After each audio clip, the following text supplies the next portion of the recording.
So, where I last left off, we had a couple of things I needed to do. Namely, we need to, start picking up, enhancement stones. Now, I do believe, my halberd here uses, yeah,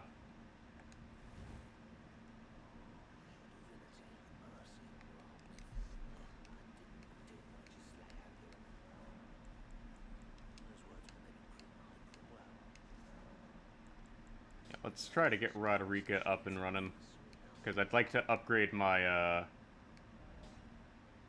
stuff here. So I need a somber smithing stone and regular smithing stones. So, this is where we're gonna start having a bit of a problem. I am gonna have to go around collecting smithing stones. We've reached a point in time where I need to actually grind up, for better equipment. So, where are all the bell bearings for smithing stones exactly? Because this is where we're gonna run into our problem here. We need bell bearings.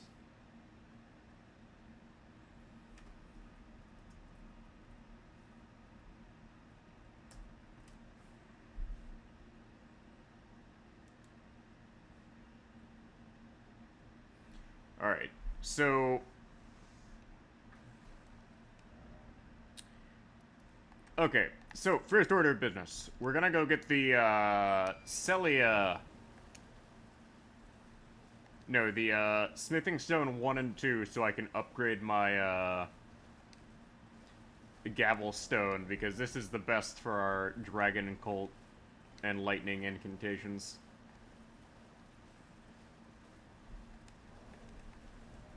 Uh, yeah, let's remove that. We need to go to number 2 over here. So, this is our weekly Elden Ring stream.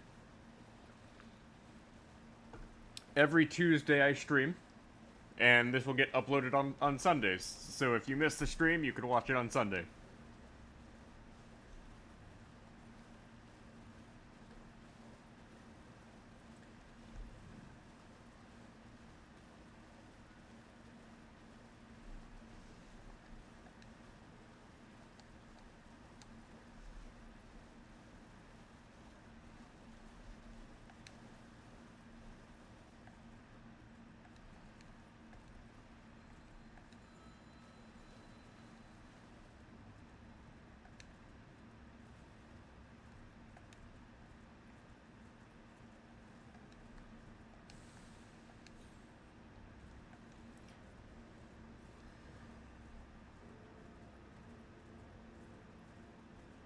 Yeah, unfortunately, the walk to get to this cave is pretty dang long.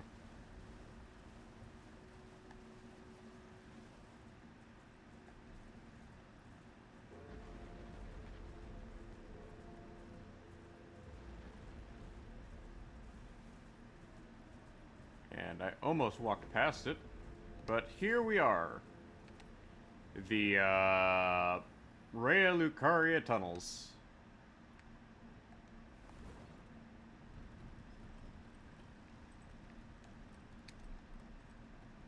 And I just killed myself. Gosh darn it, now I'm gonna have to walk all the way back. Shit. First death of the night, and it's due to gravity and me being dumb. So now I have to walk all the way back. This is just not going to end well.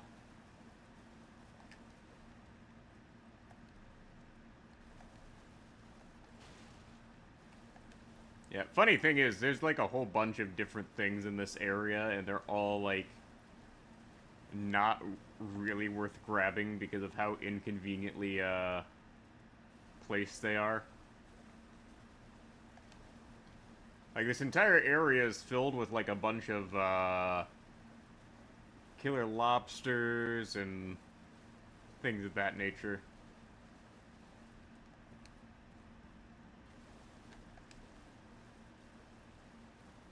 Like, Elden Ring is a massive game. Like, they claim, a lot of people claim Elden Ring is small, and that's not true. Elden Ring is larger than a good chunk of games. Yeah, a fun fact, those moth guys are degenerated sorcerers.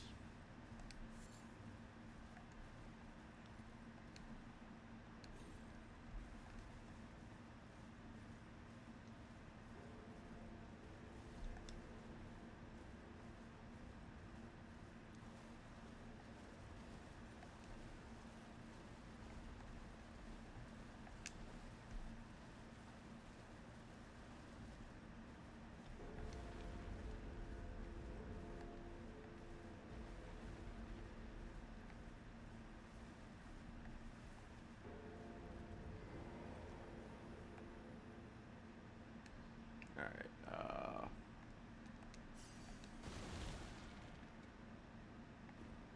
and I am once again kicking myself for not picking up the lantern, so, I'm gonna go pick up the lantern right after we,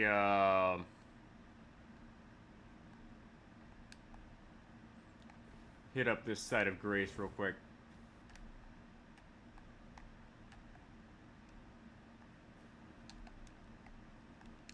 Where's the side of Grace? Oh, there it is.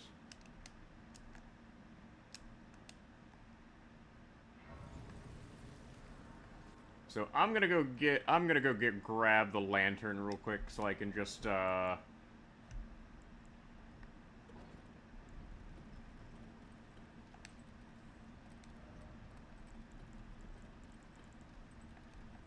you know,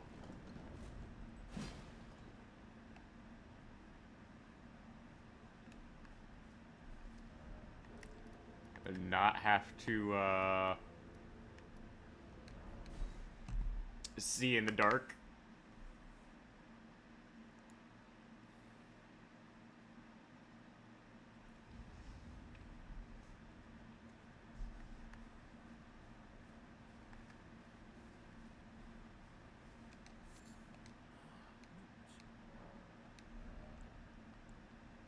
Wait, did I already pick up the lantern? What? Oh, I already had the lantern. Okay, I'm dumb. IQ points lost.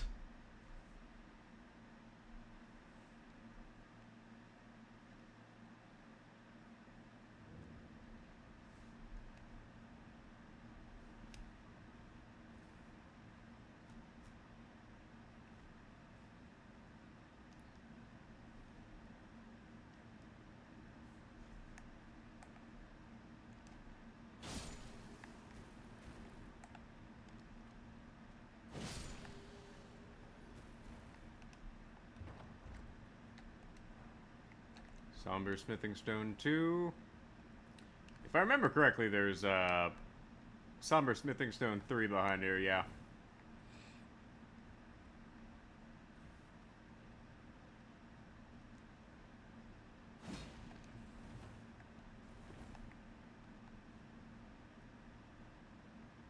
Like, it's been so long since I've been in here that I've forgotten where a good chunk of things. Oh, hey, Oblivion. Yeah, yeah, if you... I do apologize for how rude my stream title this is this week. I've been having problems with art advertisers and bots of that nature this week. So... like... that way if they come into the stream, I don't have to feel bad about instantly nuking them. Like it's been a big issue here on Twitch where we've had people trying to, like, fish for information and things of that nature.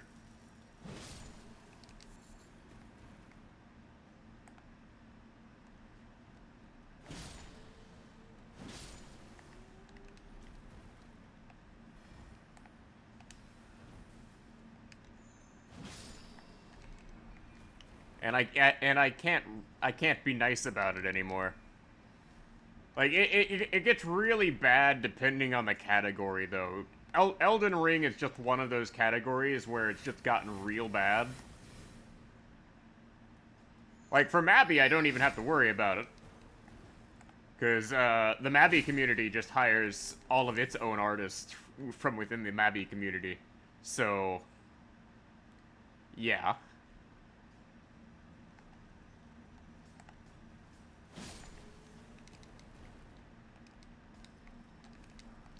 But Elden Ring has had a problem with scammers in its category for a while now.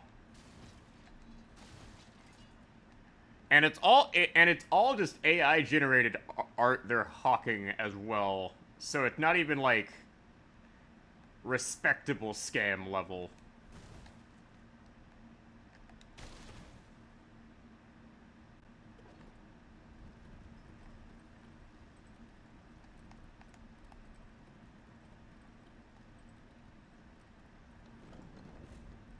Like, they don't even come up with their own shit. Like, it's all just AI generated. And it's all using the same template.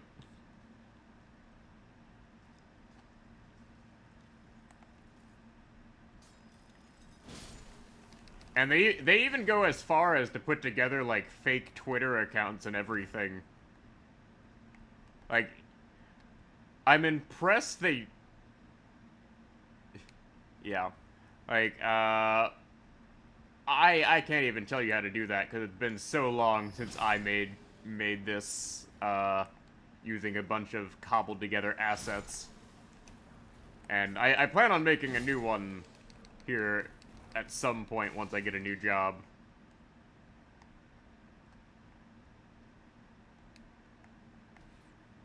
But it's all terrible. Like, I wouldn't have as many issues with it if it weren't for the fact that it's clearly all scammers. Like, if I want to get my own art, I will reach out myself. Not take some sort of weird advertisement off of,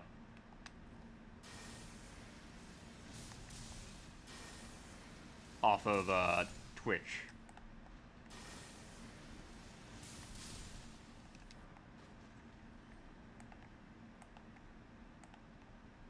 Alright.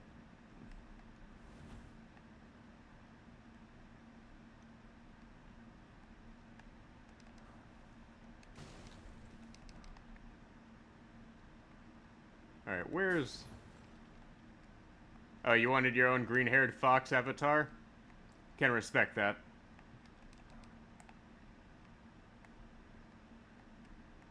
Alright.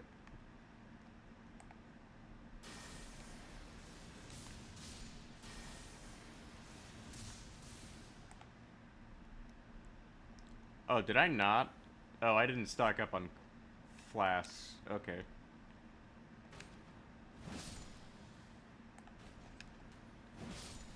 There we go. Yeah, I forgot to stock up on mana flasks from my last fight. Because last week I finished off like this one big fight, and I'm just like, I need all the healing flasks I can get.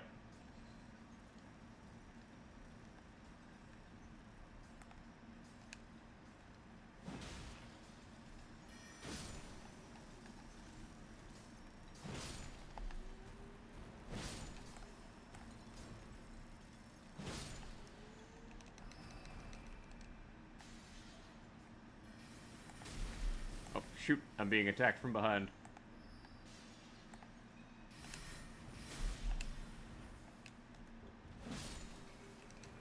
There we go.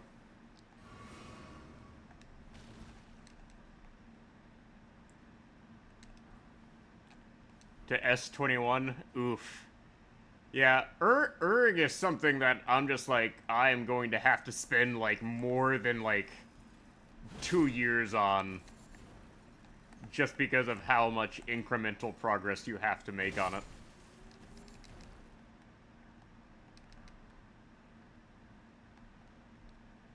Like, unless I get, like, a free weapon that I can just transfer Erg off of, it's kind of just something that's gonna have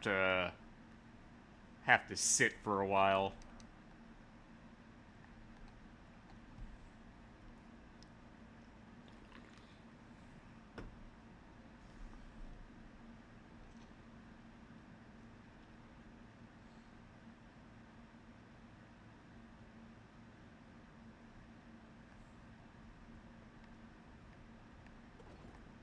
Yeah, I ain't even gonna bother trying to get the hidden stuff from this area. We are just here to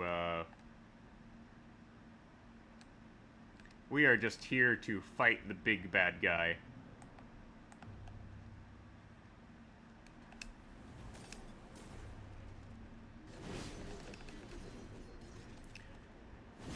So, unfortunately, this guy is a major pain in the butt because you have to, basically stance break him. And if you're using anything other than, like, a big chunky melee weapon like I am, he's actually a pain in the butt. I am basically... What I did there was basically use a hammer against glass. That guy I just fought is basically the anti-magic enemy of the game. Alright, so that is the first bell bearing I need to turn in.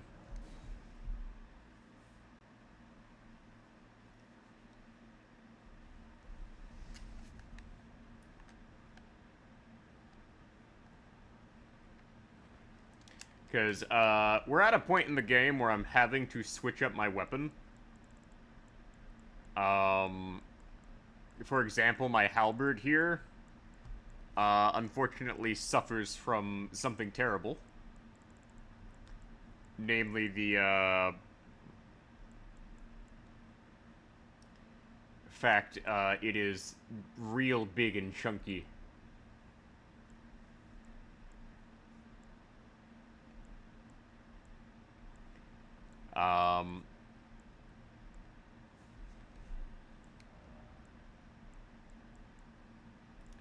Because, unfortunately, a good chunk of things in this game are super heavy. And I'm kind of just screwed until I level up my endurance.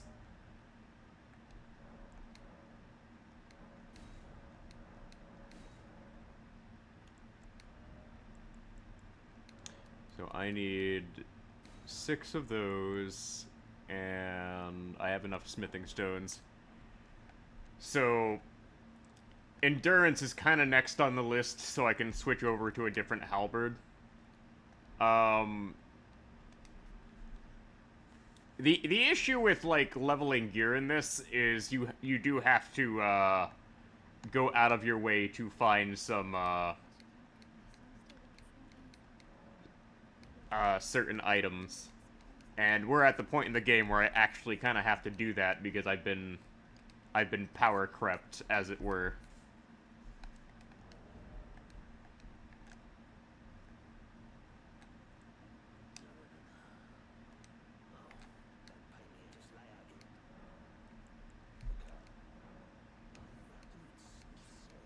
And this is a part of a quest line where I can unlock something to strengthen later.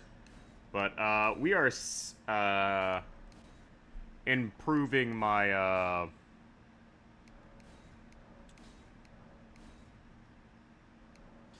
my gavel stone here, so any spell I use will be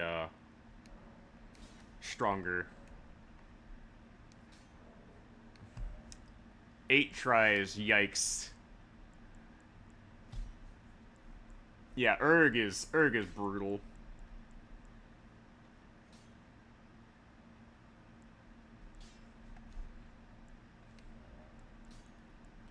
But what I'm thinking about doing is switching over to either the Partisan or well, I jokingly want to try to use like the Golem's halberd because it's a super rare item, but We will hold off on that for now. Speaking of that, let me check where we can find, like, the normal halberd. Because, like, there's a number of, like, drop places that you have to, like, look for them.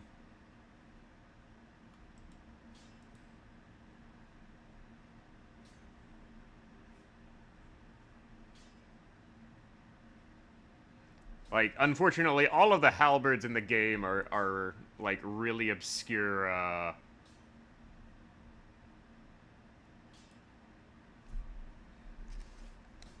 in really obscure locations. Okay, so the halberd I'm looking for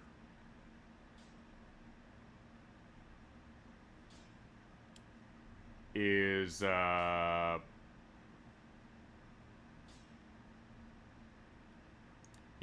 if only the Elden Ring map wiki wasn't just so overloaded with advertisements that you can't actually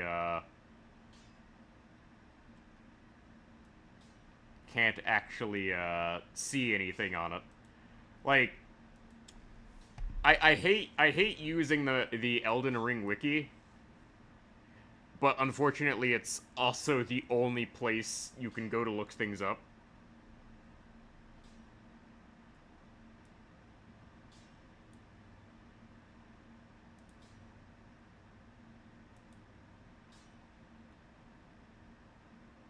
All right.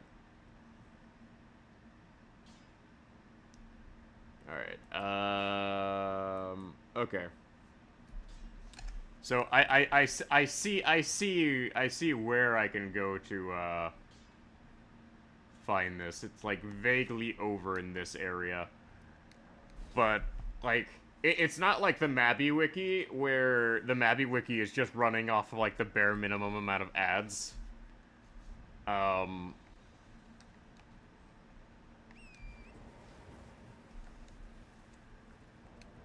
like it is what it is though. Like there's not really a lot of options for like where to look up stuff for Elden Ring. Um, like it's just how it is these days. All right, so this is apparently the guy I'm supposed to talk to buy what I'm looking for. So this is the generic halberd.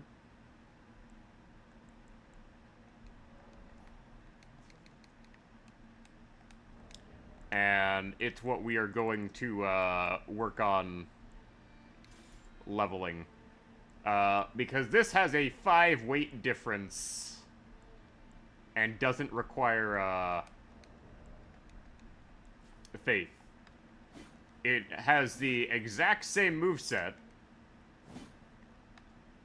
Actually, no, it does not. Okay, never mind. That's a terrible moveset.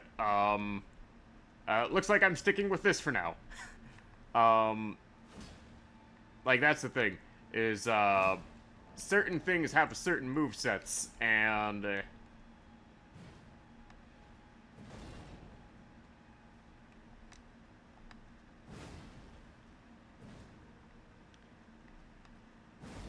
unfortunately, it seems the, Golden Halberd is unfortunately the best one at the moment. Yikes. Okay. Well, that's sad. I was hoping for a better moveset, but apparently not. Okay, so our next destination is going to be down in that hole there, because that hole is our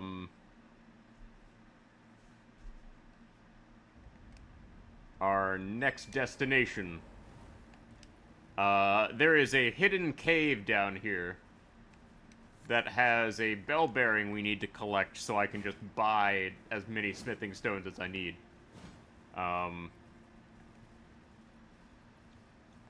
Like, we're now in the process of doing all of the optional bosses before, like, the second half of the game.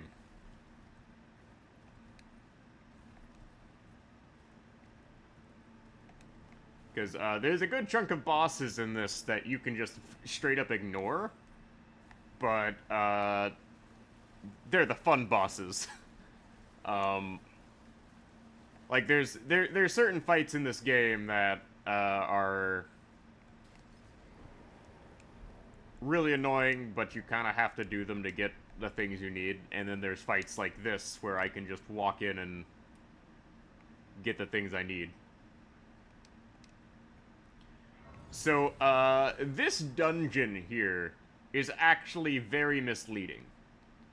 So, this entire dungeon is made up mostly of illusionary walls.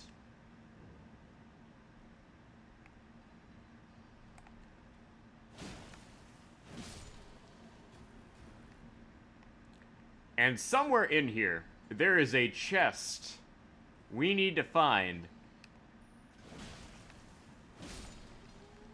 in order to,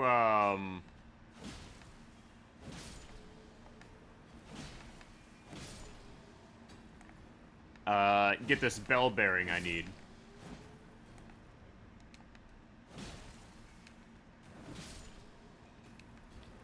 But I don't know where it is. On the other hand, I am gonna get upgrade materials I need, such as this smithing stone 5.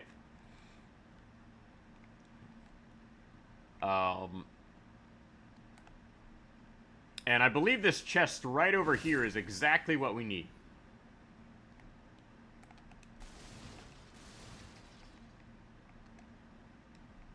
Funny enough. But there's an even funnier aspect to this. So, behind this illusionary part of the dungeon is another illusionary part of the dungeon.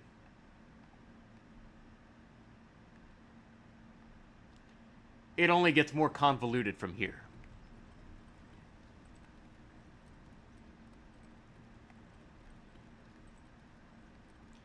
The rest of this dungeon going forward is a series of convoluted and illusionary walls, all designed to throw the player off. Like, we've encountered 3 illusionary walls so far, and that is the 4th.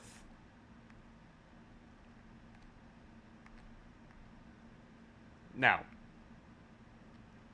ordinarily speaking, I'd say go ahead and waste your time in this dungeon. In this case, though, it ain't worth the trouble.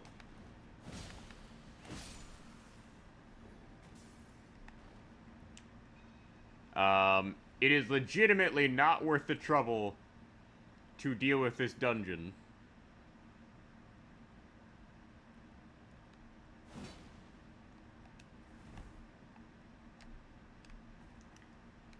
Now, I do believe we have to, no, I can't remember what I was supposed to do here.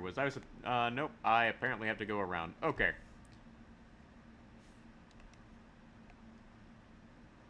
Now, I don't remember which part of this I had to do, but I do believe I have to go through one of the, side paths over here and fight someone.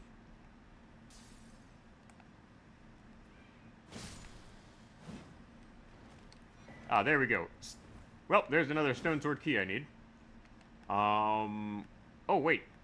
I actually think I have to go down. So, this is where I am going to, do something I don't normally do, and, try and weaken this thing from up here.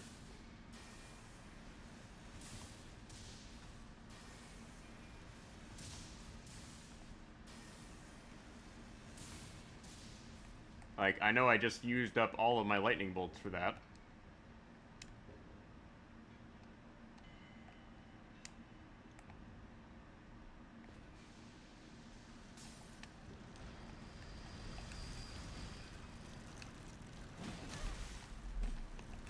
And unfortunately, this is also a dungeon where you are gonna get planked by all this nonsense. And I may have just died here because of this nonsense.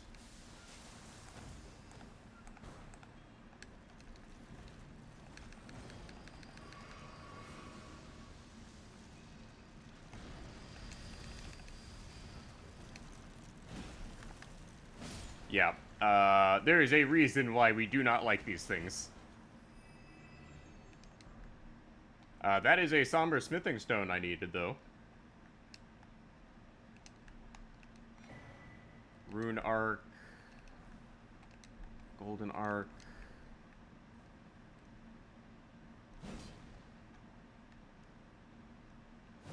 Yeah, unfortunately, you can't burst that open.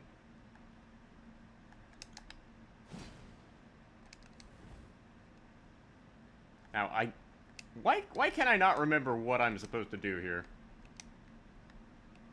Alright, Alright. For some reason, it's not letting me climb.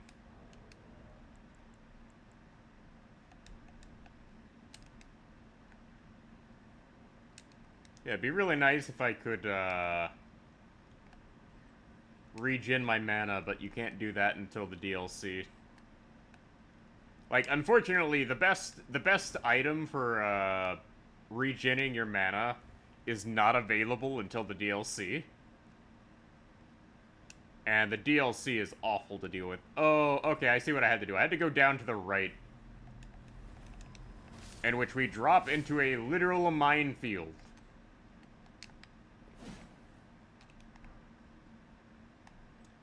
Yeah, clearly this place is not a fan of me.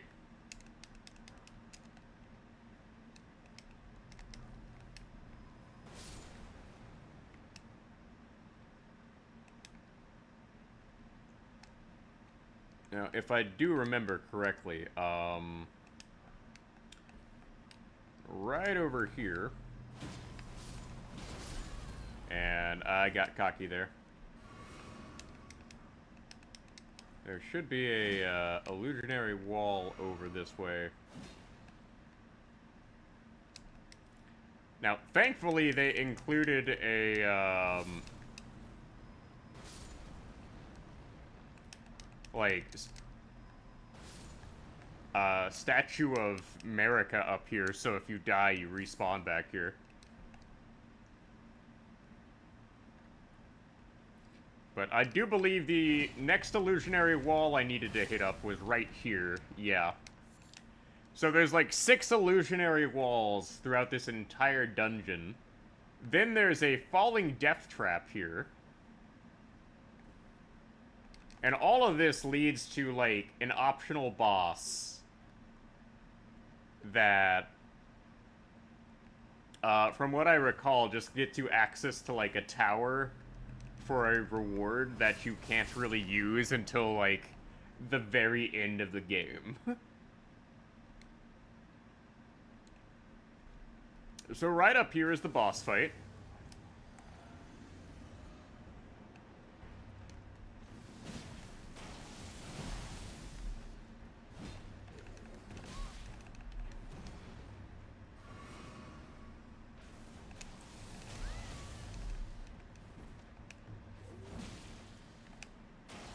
Like, interestingly enough, my attacks all stagger with the golden halberd for some reason.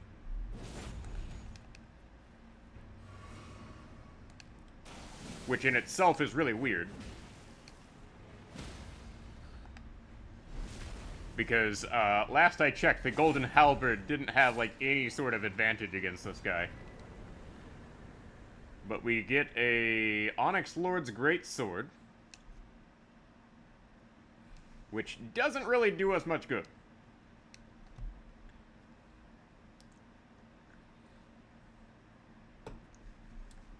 But free item is free item.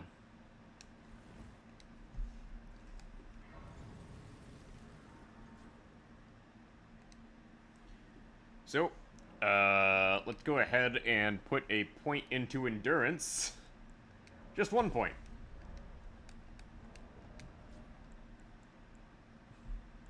And unfortunately, it's gonna be a while before we can actually wield the, halberd here. Like, the Bolt of Gransax I would kind of like to use. but it requires 40 dexterity, and that would require completely respecking the build. Um, yeah, the downside of some of these weapons in the game is if you aren't, like, exclusively built for them, it's not good for, it's not good for you.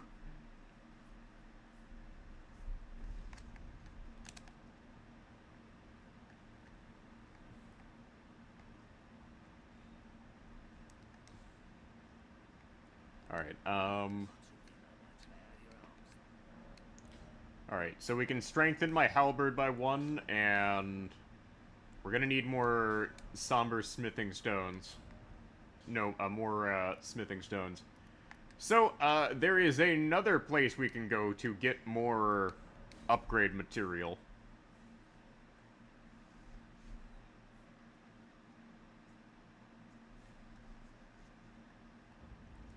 But, the next set of bell bearings for us are,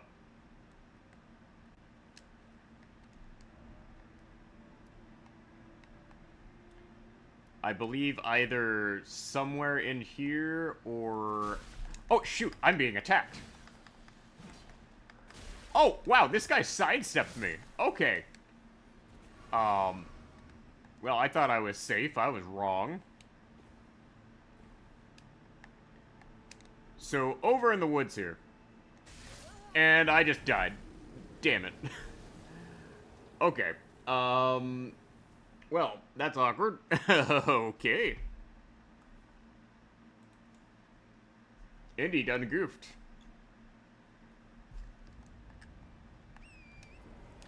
Every year, a Tarnish dies from gravity-related accidents. If you donate today, you too can help a Tarnish not die from gravity. Yeah, I really need to record a couple sound bites for every time I die from stupid things in this game. Like, I've had enough of embarrassing deaths from regularly occurring things that at this point I really should have sound bites for them.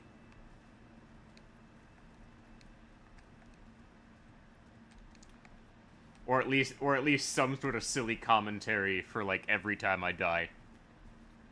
I need to get, like, a soundboard set up for every for like every time I die in this game. All right. Actually, I do believe this is where we get the somber smithing stone I need.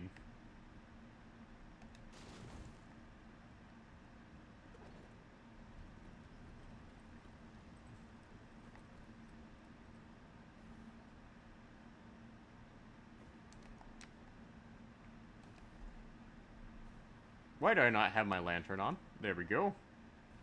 There's nothing there. Okay.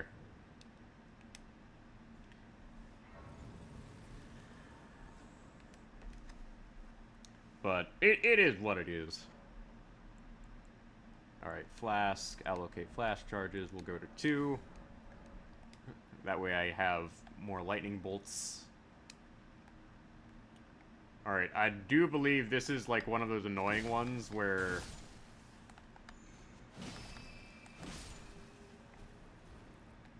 if I'm not careful, I just get absolutely destroyed from behind. Rune Arc.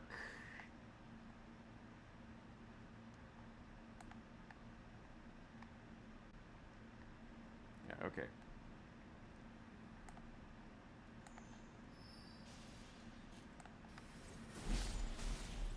Oh, I'm getting ganked from behind. Okay, that's rude.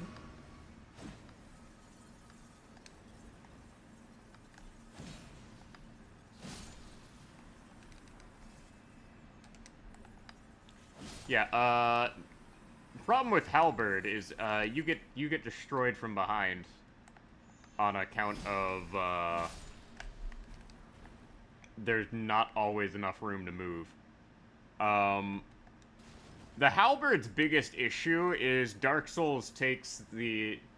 Well, Dark Souls and other Souls games run off the principle of if there's not enough room to swing your weapon, you're not gonna have enough room to swing your weapon. Simple as that.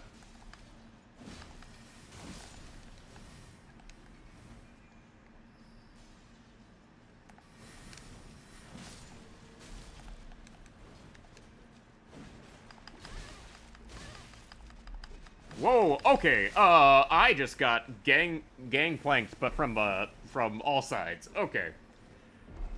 This may be a problem. Okay. Um...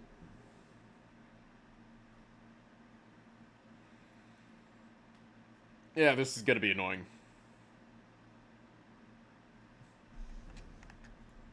So there's certain enemies in here I can just straight up skip, being the ones on the right and left there.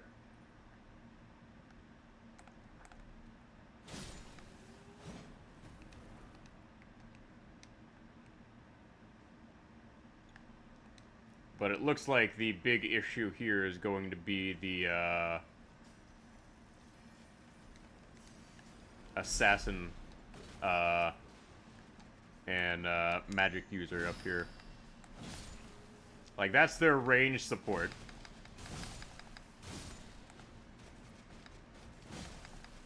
Like, if you take out their range support, they suddenly become a lot less threatening.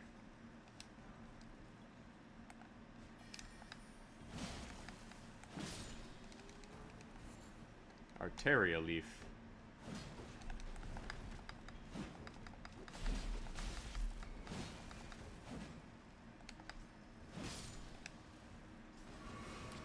But those guys can, and do in fact, pop up out of nowhere.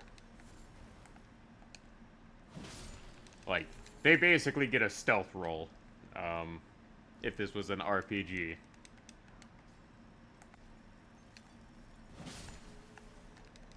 Now, I don't remember which way I'm supposed to go here.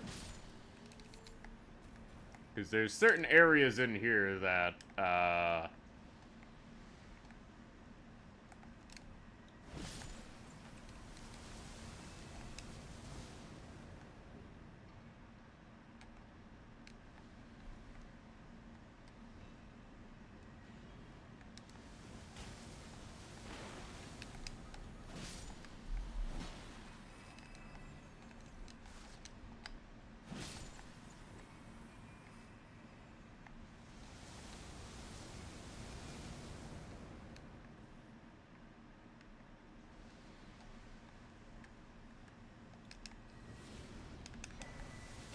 and I get myself the Arsenal Charm, +1, so I can now carry more weight.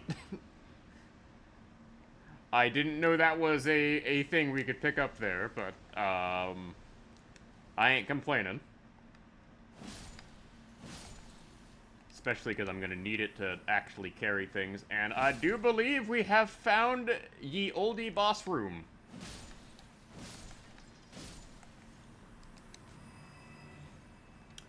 Oh. Oh, we doing this shit again.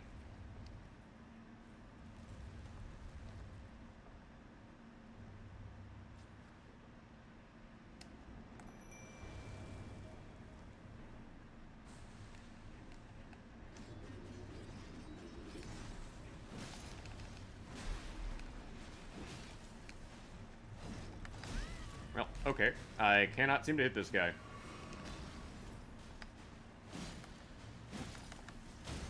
Okay, there we go. We stance broke him. We're good to go.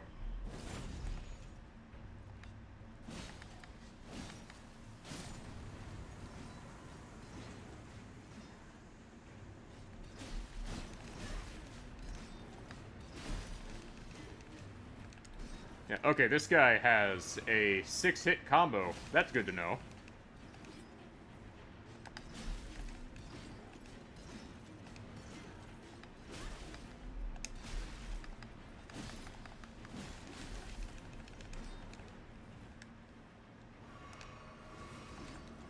Yeah, yeah, this guy having a 6-hit combo is fucking brutal, given that's an insta-kill if you aren't able to move out of the way in time.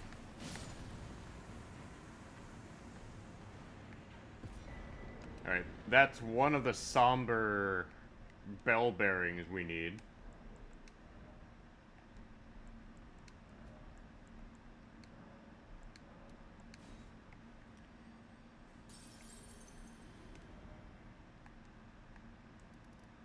The other somber bell bearing, unfortunately, is going to have to require us to, take a trip to the Forbidden Land. We're gonna have to, do some side quests.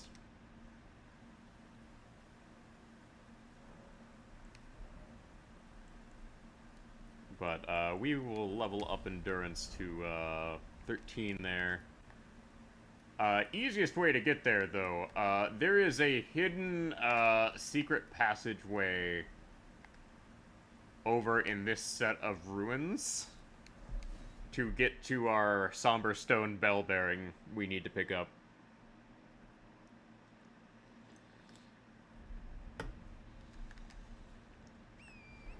So, best bell bearing in the game. No, not best. Earliest bell bearing in the game is technically in the worst location in the game. So, early on in the game, the developers put a really nasty trap in these ruins. So here in the dragon ruins here, there's a couple of hidden chests here.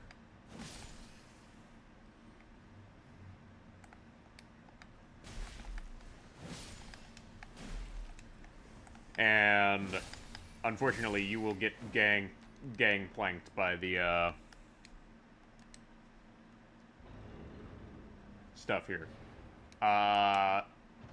This is a teleport trap chest that teleports us all the way across the map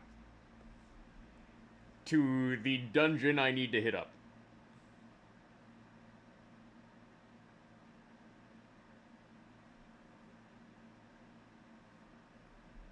Now, what they don't tell you is that there is a good way to just bypass all of the trouble here.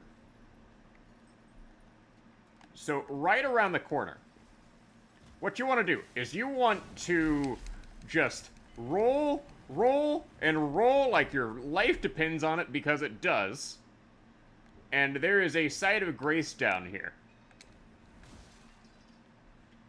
Now, this site of grace, usually people use this for speed running. What they would normally do is they would speed run out of here and into, Caliad. We are here for the somber smithing stone bell bearing, for the 1 and 2 bell bearings for later on.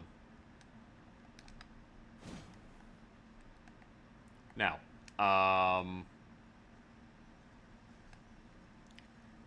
I'll be honest, you do not want to fight the, miners. What you actually want to do is you just want to,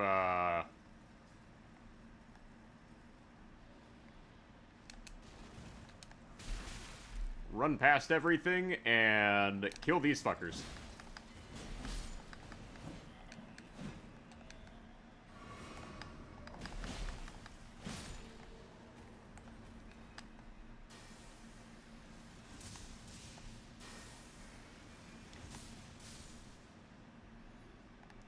Yeah, this is where my lightning really comes in handy. Lightning is one of the few things that easily kills these guys. So, we are gonna want to, collect all of the, smithing stones here for gathering purposes.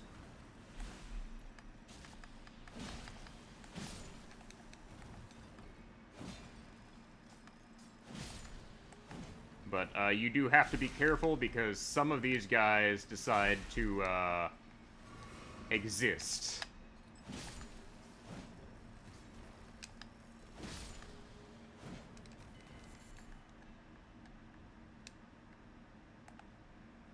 Now, if I was going to, properly go about doing this dungeon, I would generally ignore these guys. This is a dungeon I actually recommend you,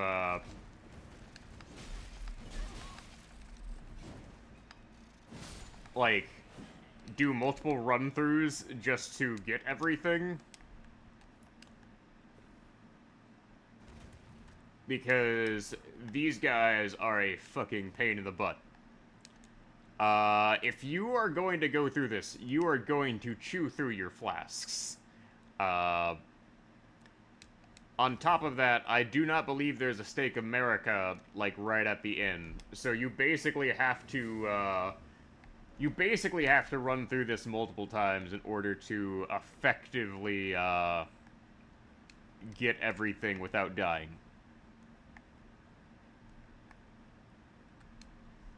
This is where, stealth comes in real handy.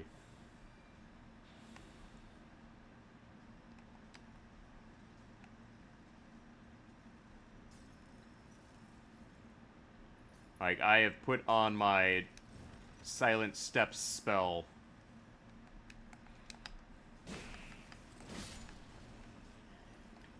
For a good reason. The Silent Steps spell at least, lets me get a good jump on most of them. But it doesn't help when, this guy is around the corner. Okay, that threw me off.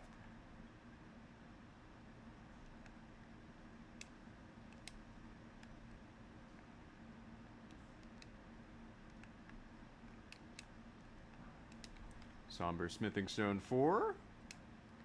Now, unfortunately, that guy wakes up almost immediately. And of course, one guy spawns behind me. Nope, I can't get that guy from there. Alright, come on.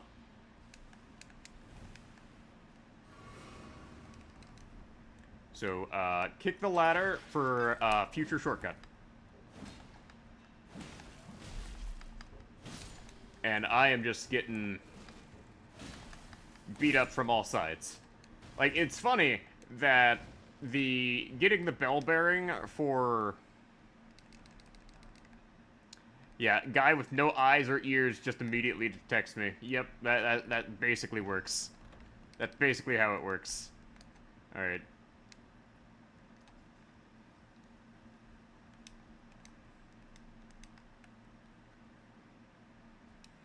Yeah, also doesn't help that these guys can climb ladders.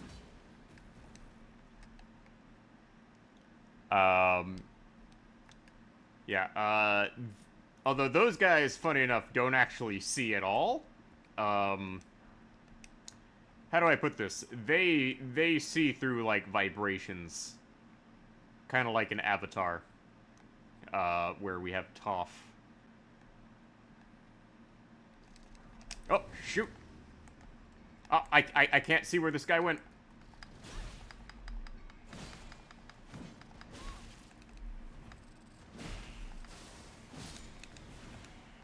Yeah, okay, well, that did not end well. Yeah, I'll be honest, we are better off just, not going for that. We're gonna go try and take on the boss here.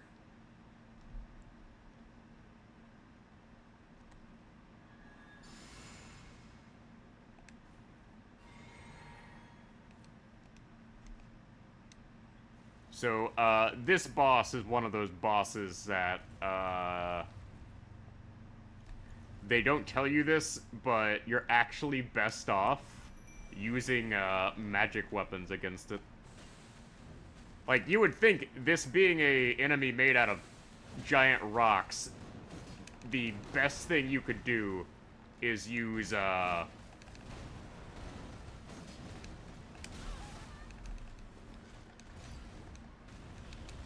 like, physical attacks on it.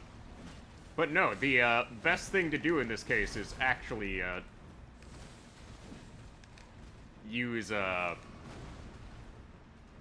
magic weapons.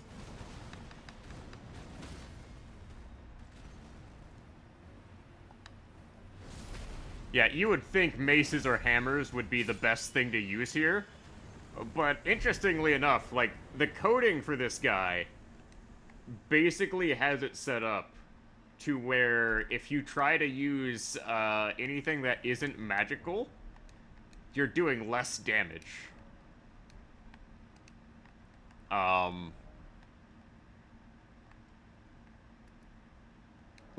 Weirdly enough.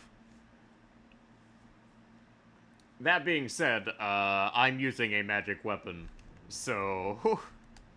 Well, technically I'm using a holy weapon, but it's close enough in principle. They also don't tell you that you can poison the thing. And poison, strangely, is the most consistent way of just killing it. Like, there's all sorts of, like, really weird ways of dealing with that boss, and none of them are the ways you would think would be the way to deal with it. Alright, we're gonna grab this side of Grace down here for my convenience later. Yeah, some of the enemies in this game are just straight up weird.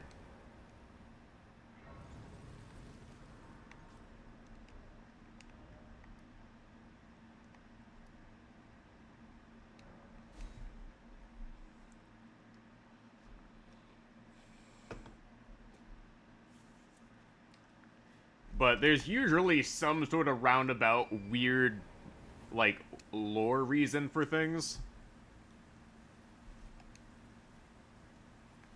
But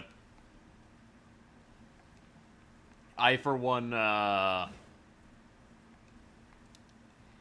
really think that boss in particular is just a special kind of weird.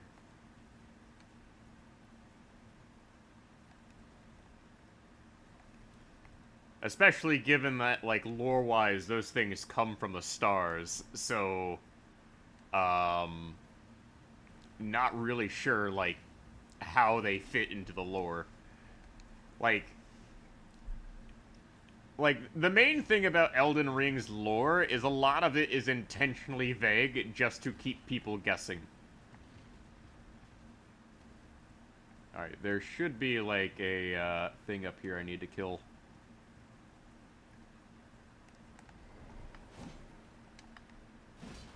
No, it's escaping me. Dang it. Okay. This is gonna be a problem.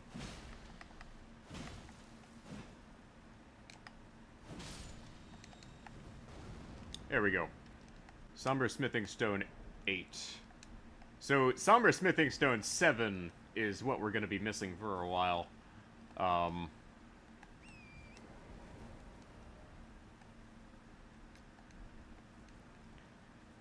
Alright, we need to find the map marker over here. Up, there it is.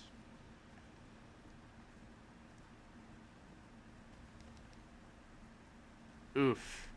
Hair and food is not good combo.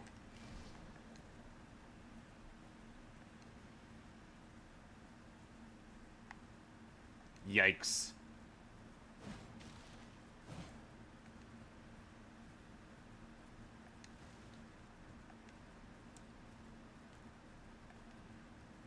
But, I do have a reason for coming up here.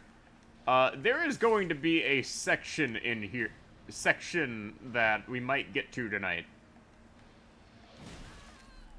Whoa! Whoa, bad dog! Bad dog! Bad dog! Stay! No dog! Bad! Bad dog!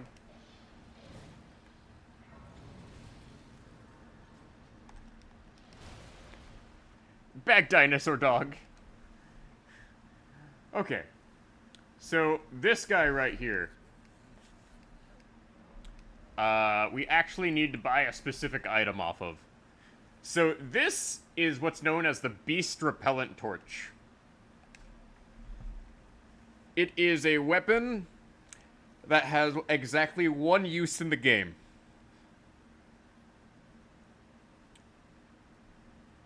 If you use this torch, you basically get to bypass an entire area later on. And it has a companion torch we're gonna go pick up here that allows us to see certain things you wouldn't normally be able to see. There's a torch called the Sentry Torch that basically says, oh, hey, I can see invisible enemies, get fucked. But it's also in a really weird location that has some, like, weird lore implications that basically says, oh, hey, the night of a certain important political assassination, certain guards were not where they were supposed to be. So right up here, there is a, like, hidden shop. And you'll basically miss it if you, aren't aware of it being here.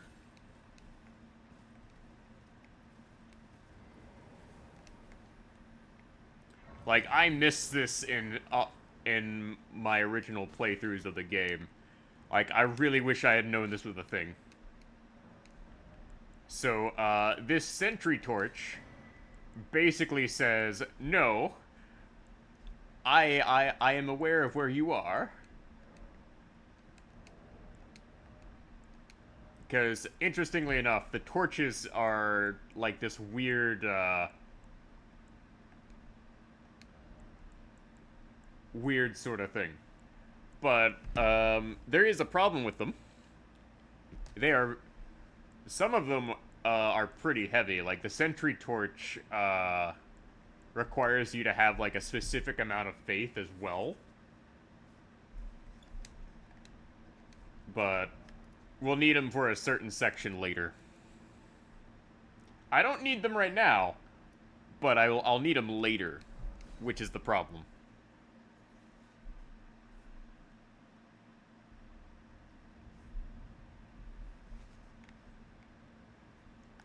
So now we're gonna go ahead and go do a side quest after I level up some of my stuff here.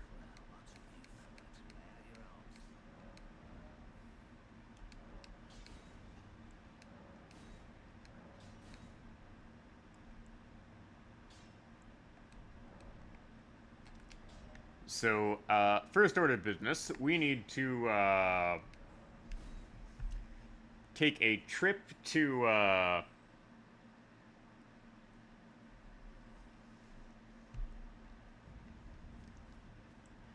this place, and we're gonna have to go fight a couple bosses in succession. And thank you, Saribot,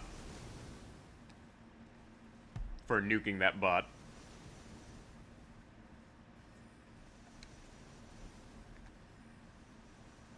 And Saribot just nuked another bot twice in a row. Like, I've noticed the bots, like, come in pairs now, and it's really annoying.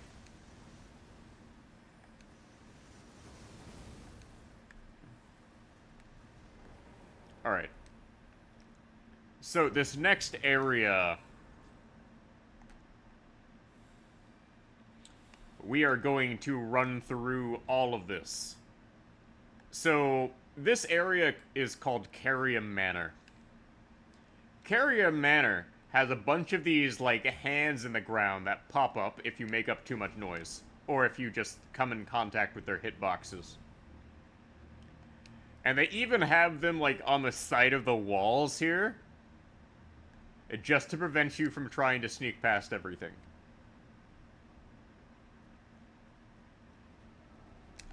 They also cast magic. So, I am just bypassing this entire area and not even bothering to fight them. Oh yeah, they have some pretty bad account names as well. Like, I'm fairly certain what they do for, like, the bot account names is they basically just input a bunch of different words. Input and output a bunch of different words.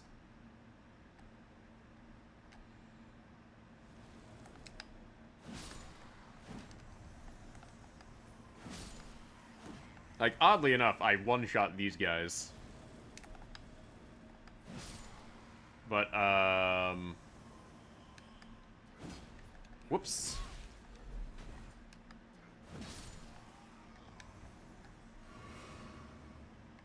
Yeah, I am not going for this sort of Knight in Flame on this build. Like, this is normally where I would pick up my favorite weapon in the game, but...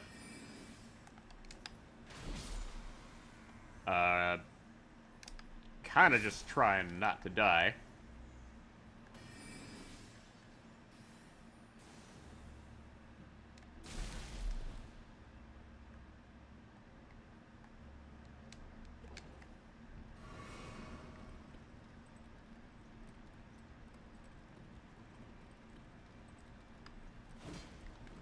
Alright. So, let's go ahead and hit up the, boss up this way after we rest here and restore some of my flasks. So right around the corner, there's a bunch of wolves, and there should be a,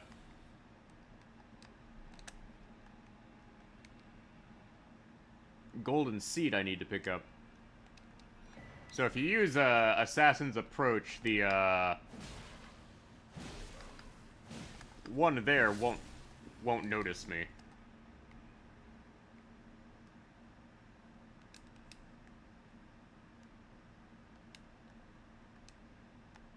Now, this is where we end up dealing with all of Ronnie's guards.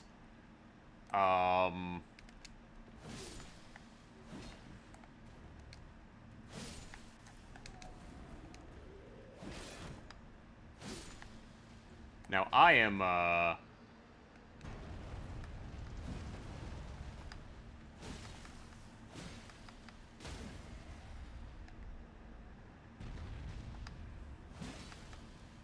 strong enough to just blatantly, bonk these guys out of existence.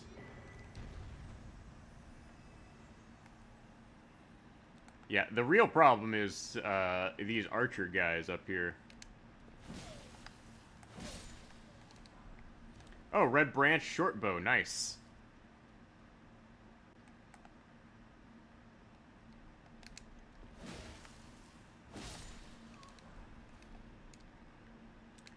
So, there is a,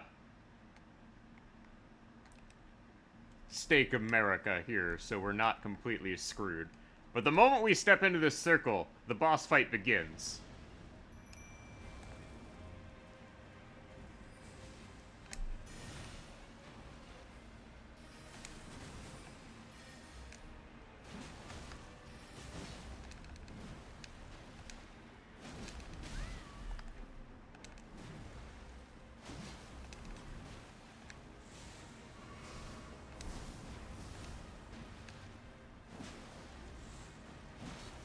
Interestingly enough, I do a ton of damage because I'm using a holy weapon.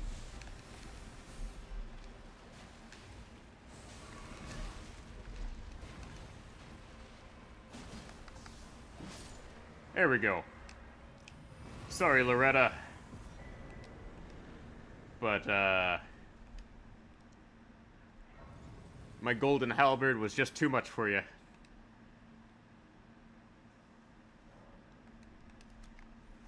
Alright, so, we're gonna have to go fight a, dragon up here.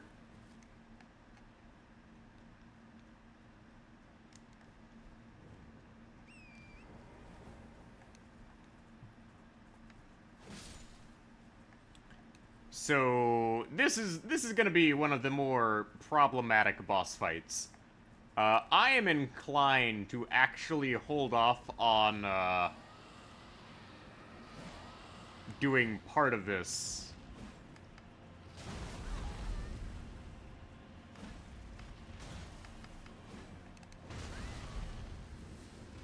For a pretty simple reason.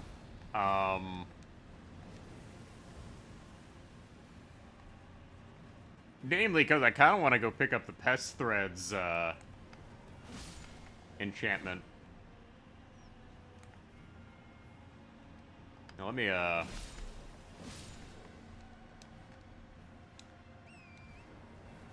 deal with this. Because we can't move on to the next part of the quest line until we get this thing to disappear.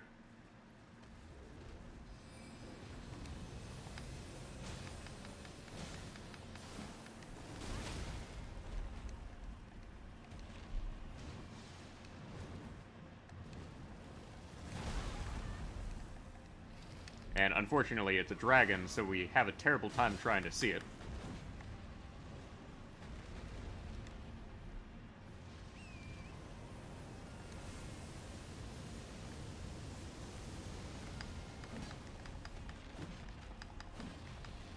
And I cannot for the life of me seem to lock onto its leg.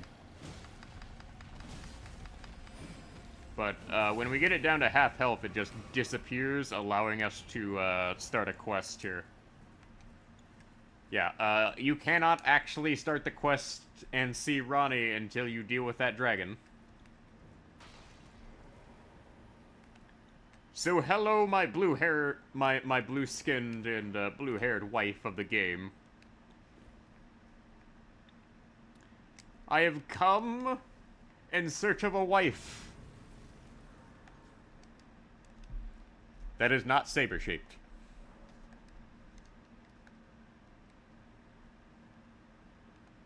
For once.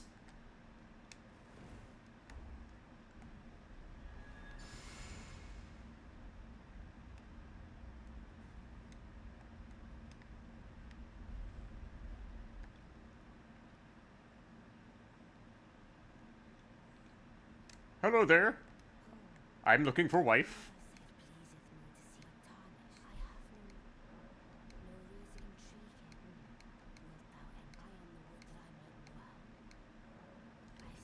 Why not?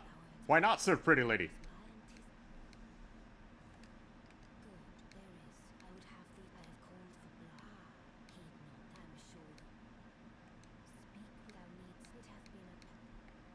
Alright, so we gotta go talk with Blyde.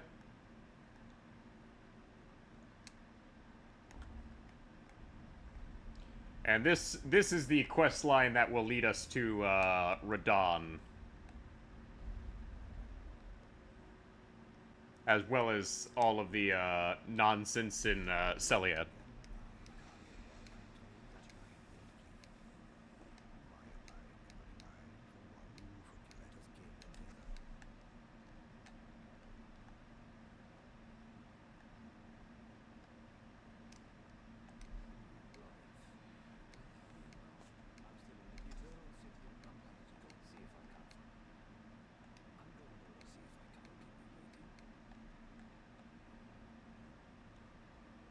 And we gotta go deal with this sleazeball here.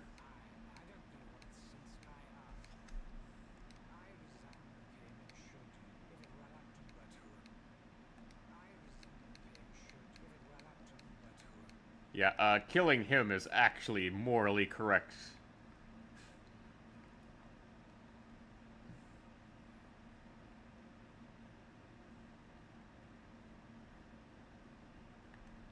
Like, some of us actually planned on, like, stealing Ronnie's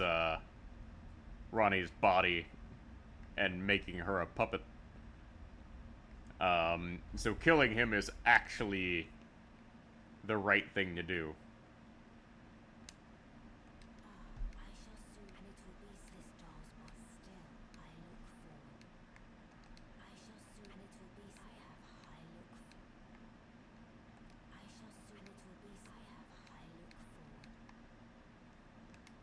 Alright.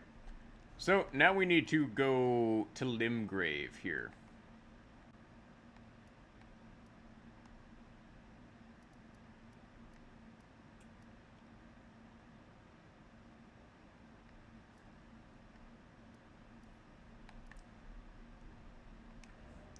That does remind me, I do need to go do, something over at Fort Height as well. Like, part of Elden Ring is if you've played through multiple times, you're also balancing, like, several different side quests all the time.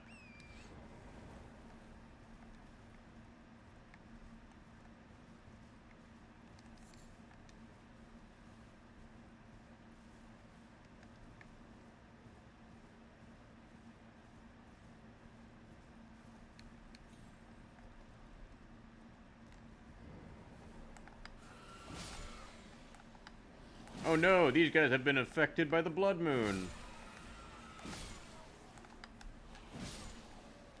Be a shame if I were to come through and just one-shot them with my big, chunky halberd.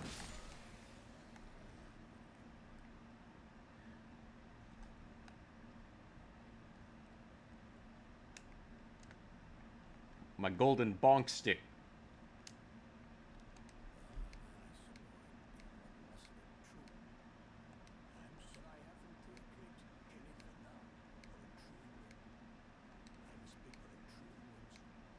Yeah, okay. So we needed to do that for a side quest later. Because that gets us a free, easy upgrade stone down the line.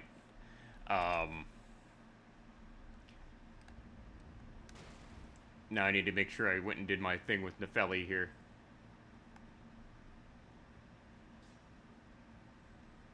Nefeli, did I give you the big bird thing I needed to give you?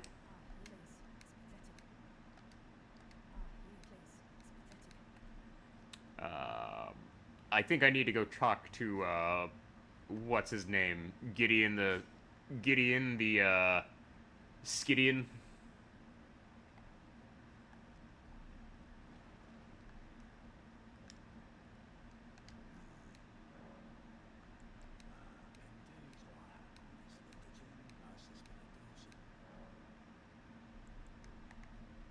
Yep, okay. We talked to Gideon the Skidian. I do need to talk to D here real quick. We need to pick up Order's Blade and, mainly just Order's Blade, though. So, Order's Blade we're gonna end up using at some point when I get a, different weapon outside of the halberd. Because, I do need a weapon I can, slap incantations on.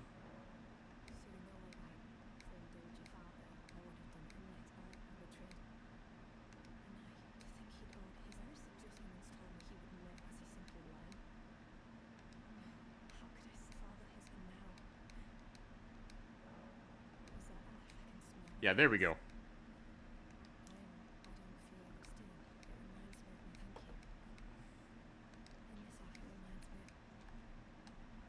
So, now that we've done that, I can later go and collect a,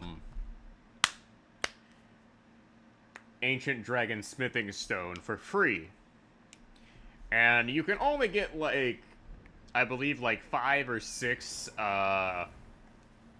Ancient Dragon Smithing Stones in the base game per playthrough. And I believe if you were to, like, play through, and upgrade every single weapon in the game, I believe it would take about,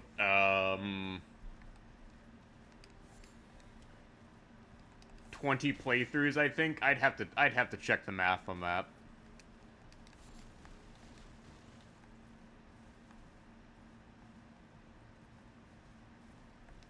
So right around here there is a well we can go down. We'll go do that. And this gives us one of the coolest looks, one of the coolest views in the early game.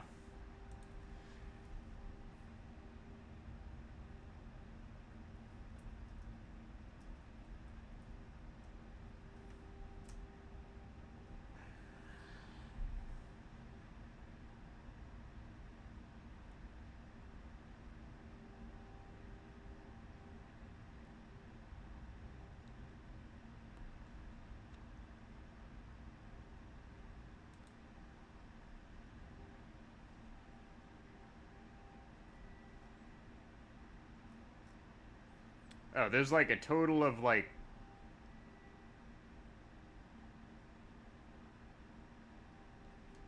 almost 500 weapons in the game. Okay, that's a lot of playthroughs. And I have been looking in the wrong direction. Gosh darn it. Yeah, this is one of the best views in the game, though. The Siofra River Well. So, this area is filled with all sorts of goodies we can collect.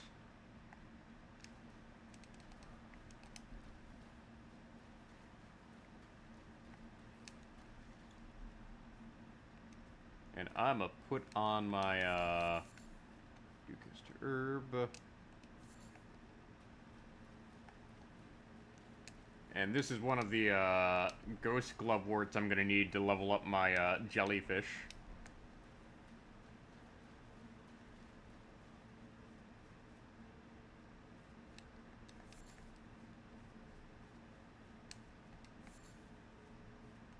My jellyfish deserves to be happy.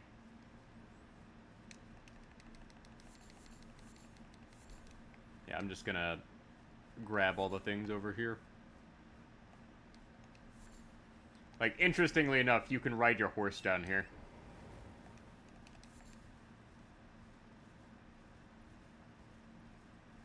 Now, should you is a different question, given the enemies here are prone to just absolutely annihilate you if you do that.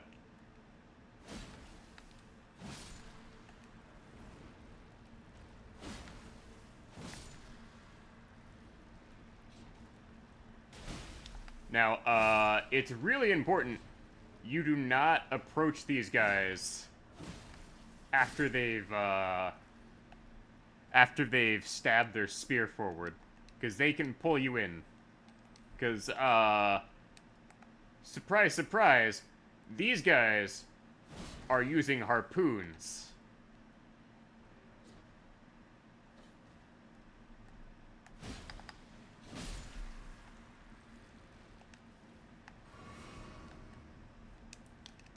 Fish people using harpoons?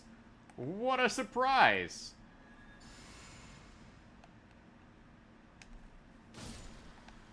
Yeah,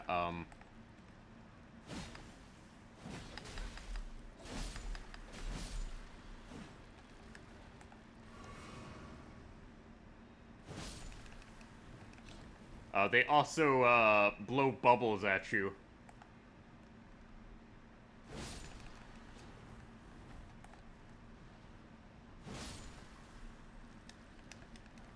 Yeah, the boost from Golden Vow is, really helpful at this point.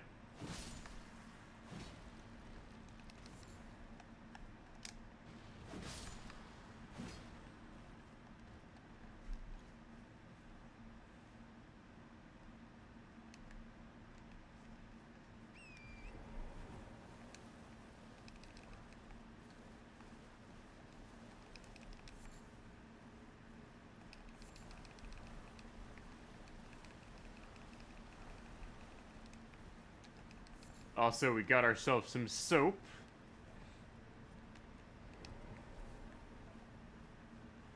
That soap is actually really useful. For certain applications.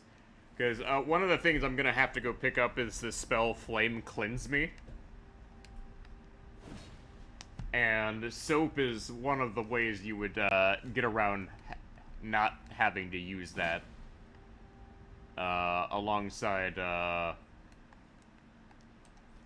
certain boluses.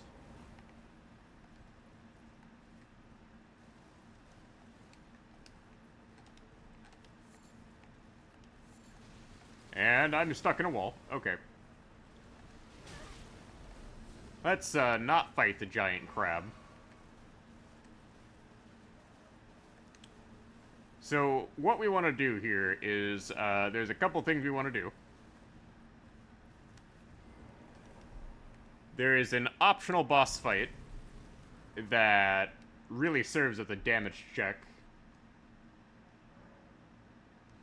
Oh, Mabby news. Hold up a moment. Need to check that. Let's see here. Probably just maintenance.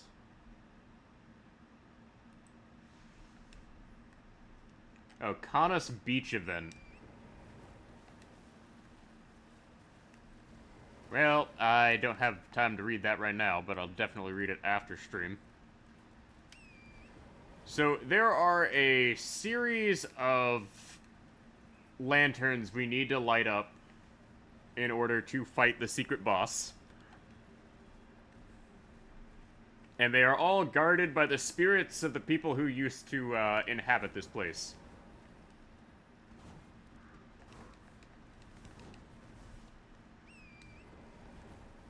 And they all hurt really badly. So, what I'm going to do is I am going to run around for a bit and grab them.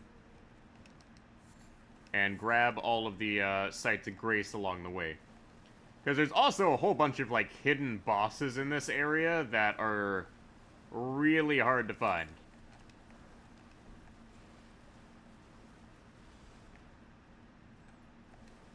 There's also some, like, really obscure recipes you can pick up. Glovewort 2.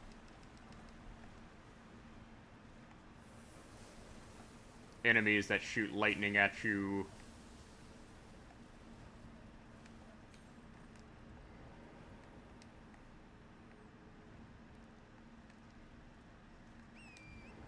Now, I do believe there's, one in the forest over here I need to find. Like, this is where Blide is. But, we'll talk to Blide after I deal with the,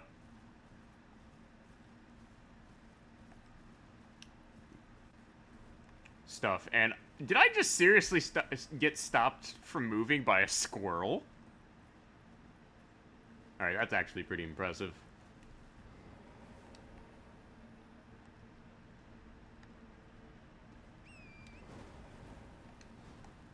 Alright, that is 4 of the 2 we needed to hit.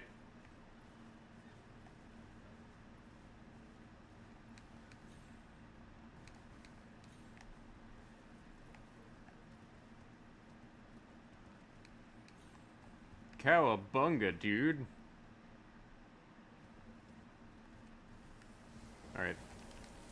This is number 5.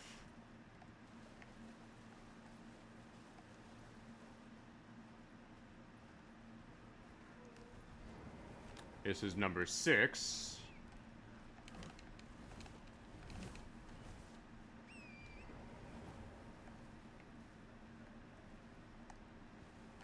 And there is a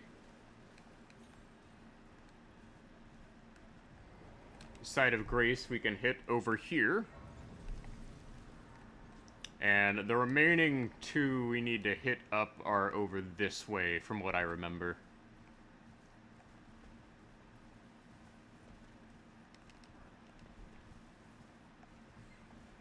Yeah, there's one up there and one on the right. There's also a secret passageway up here to, a series of really difficult optional boss fights for an item that gives you, like, I believe, like, 30 plus carry weight. If you equip it. But it's one of those you have to spend a stone sword key. And unfortunately, I need to save my stone sword keys because all of the, almost all of the, incantations in this game are locked behind stone sword key nonsense. Like, that is a thing. There's also a golden seed over here we're gonna want to collect. And these guys do half my HP on a hit. That's how annoying these guys are.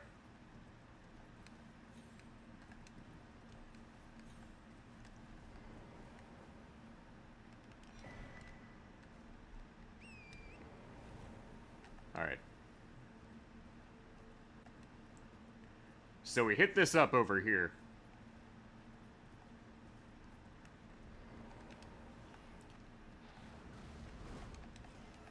And we ignore the plague-ridden rat. And I'm going to hide away over here. I do believe there's also a secret cave over here. I don't remember if it has anything worth it in there, though.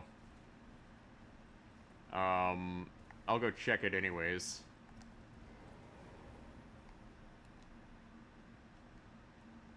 Like, I distinctly remember there being a secret cave back here, and being super impressed by the fact they hid something back here. And then being disappointed by the fact it didn't really have anything good. Yeah, it just had a rune arc. Like, no hidden passageways. Just, campfire that's no longer going. And a dead guy. Sadly.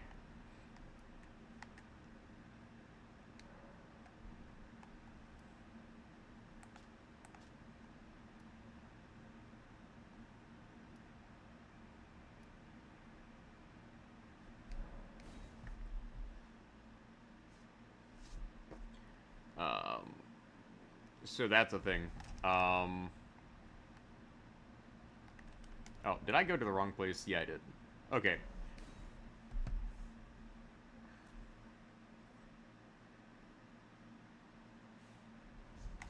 Like, another thing is, I forgot to do is pick up the,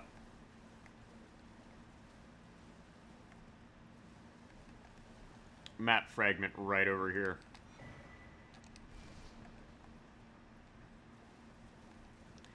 So, before I fight the optional boss, I'm going to go use the restroom, because we have been live for an hour and a half.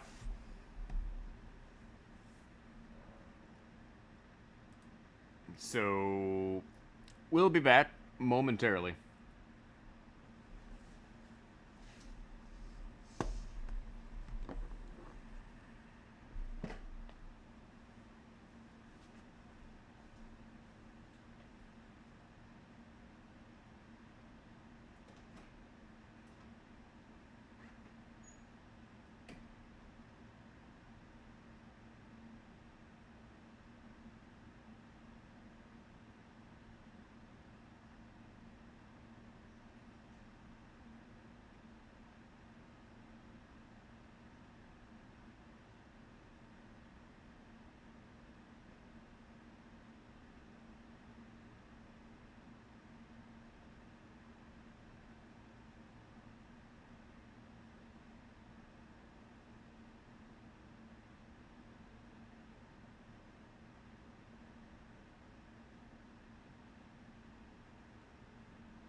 Alright.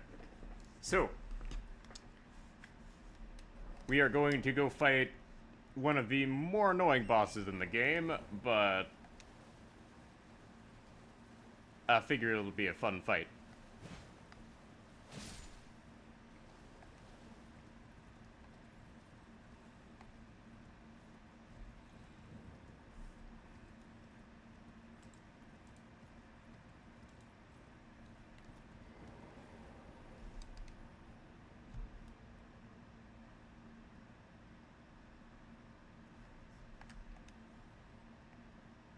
So, let's go ahead and fight the deer.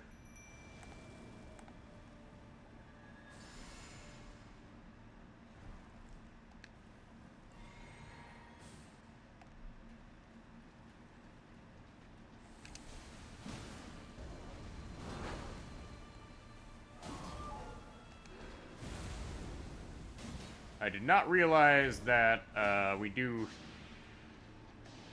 an amazing amount of damage here, provided we can actually hit the dang thing.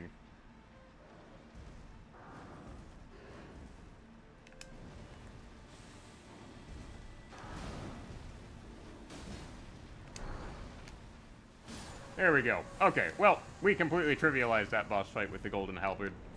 Okay. Well, we power crept it.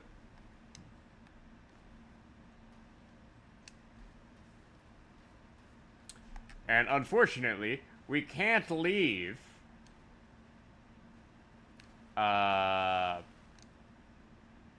without finding the exit here. There it is.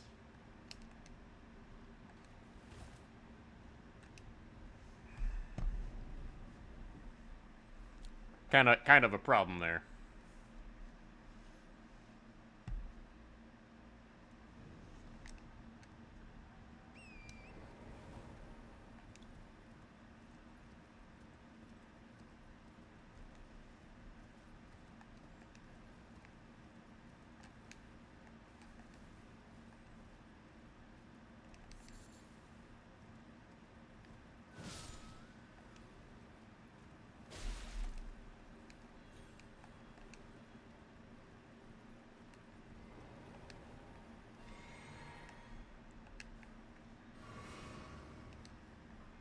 Oh, yeah, I have to kill these guys in order to talk to Blythe.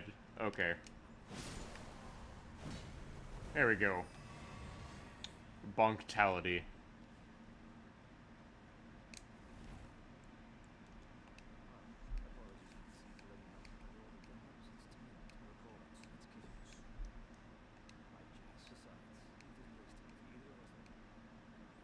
Alright, so now we have to go talk to Sullivus, the creep. And Sullivus will send us on a quest to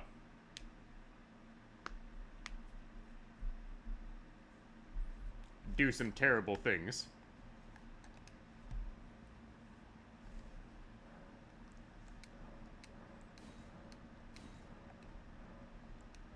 And we're gonna put another point into endurance. Like, endurance is kind of a problem because our weapon is so heavy, we have to compensate for it. Because the Golden Halberd is one of the heavier weapons in the game for what a standard weapon normally is.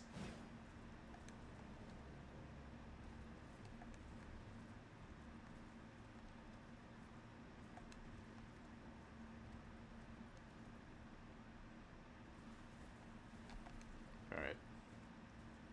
So to tell you how unpleasant Sullivus is, Sullivis's location does not have a site of grace.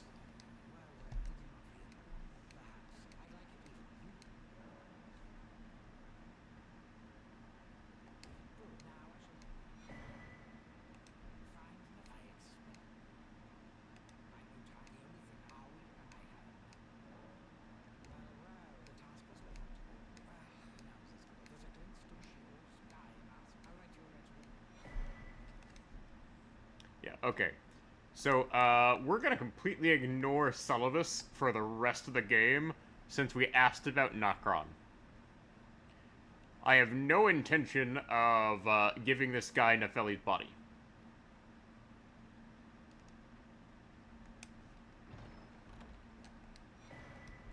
But there is a free memory stone I normally forget about.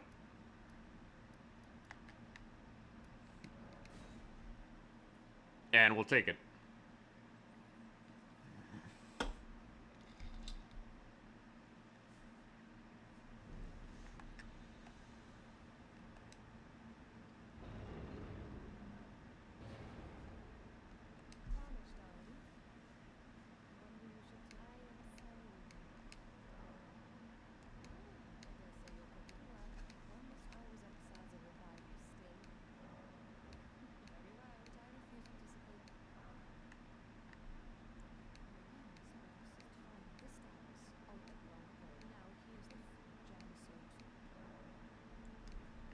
Alright, so upon learning this, we can go talk to Blyde here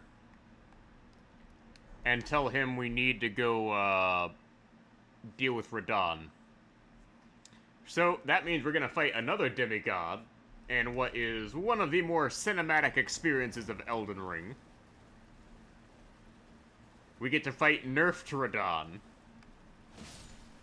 as opposed to true Radahn, who is much, much more annoying to deal with.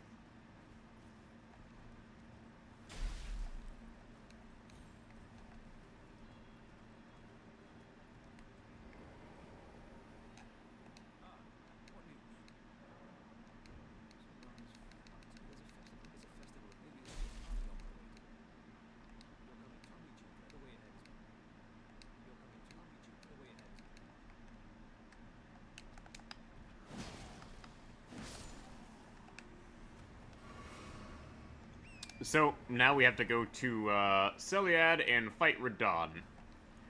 Now, I'll be honest, Radahn is one of the more interesting fights in Elden Ring. Because they nerfed the fight, they unnerfed it, and then they nerfed it again. It's not like Malenia where they've, like, only made her more annoying to deal with. Then again, Malenia's problem is the fact that, she is, like, the anti-magic boss of the game.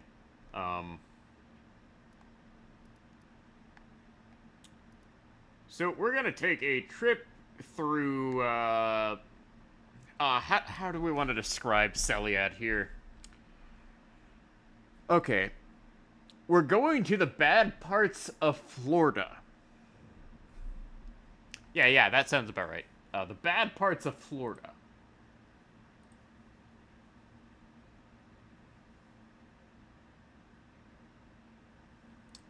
That's what Celiad is here. You got all sorts of like nasty, rotten disease and everything. Yeah, it's just basically the bad parts of Florida, right?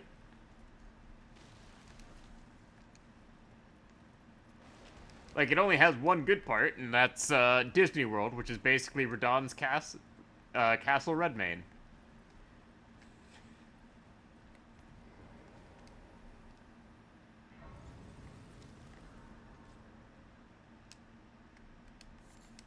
That's not to say there isn't, like, a whole bunch of things to pick up here. There is, like, the best heavy sword in the game. The Guts Sword.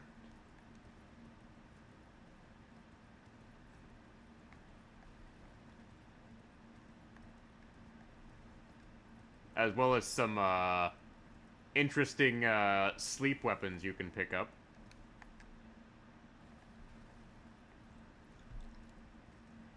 Like, people only come to Celiad to just pick up the things they need and usually leave.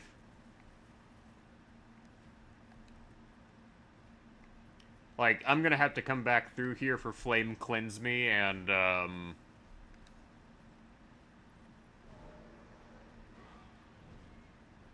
the, spell, Pest Threads.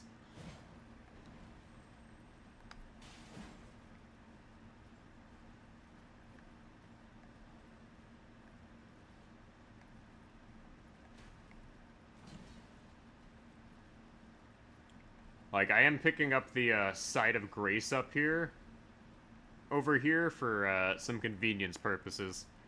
Um,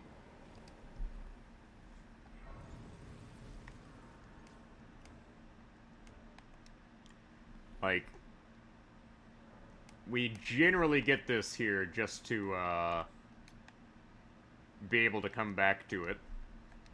Because Fort Gale has a couple of things attached to it.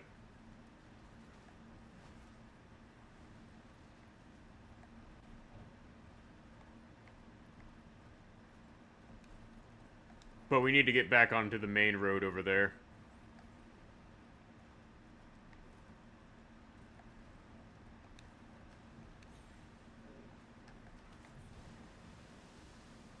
Like, this entire area is basically a putrid wasteland.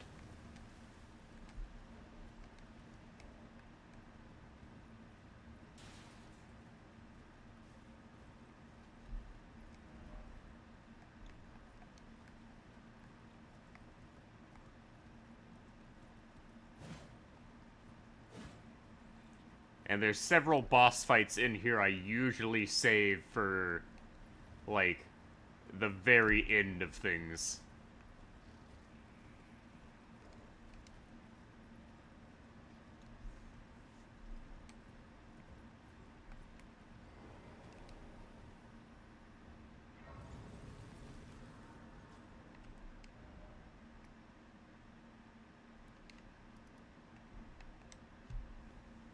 Because, there's, like, a rot dragon that spawns in, like, if you try going over that way.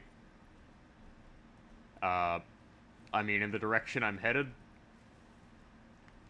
And it's a nightmare to deal with. There is that church of, like, dragon worship. I really don't have a reason for going to that, given I am, I already have the lightning spells I need. So that is a thing.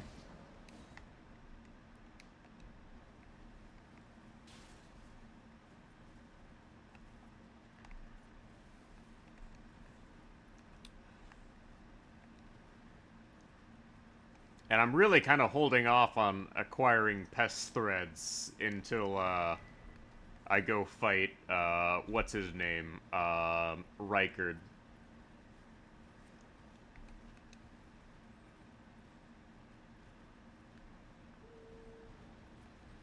Now, we're going to go through the horde of bad dogs.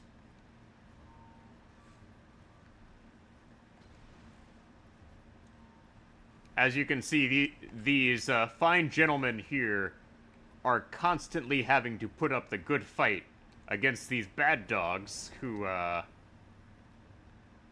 keep trying to kill everyone. Because all of the wildlife here is just horrifically mutated. So we're gonna go fight Radon.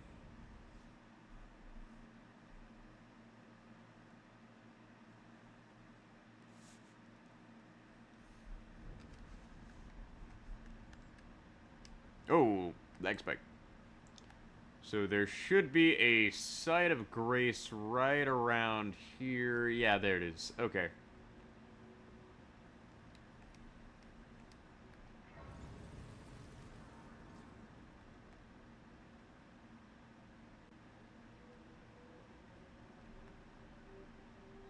And we go talk to Blythe before we start the festival.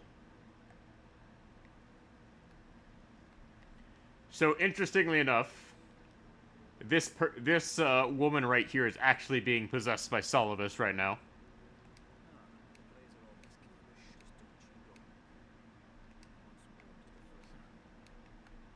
And we have our good friend,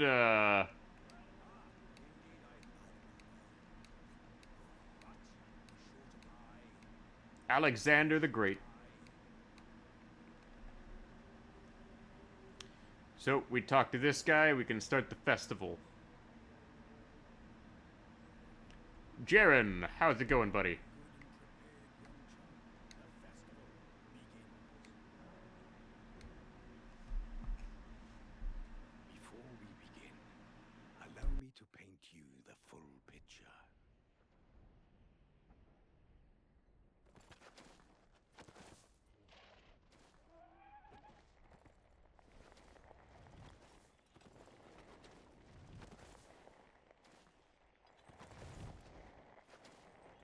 General Radahn is cursed ever to wander.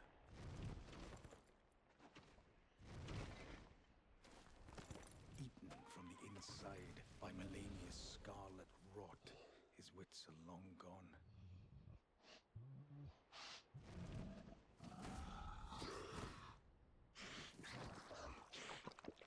Now he gathers the corpses of former friends and foes alike, gorging on them like a dog.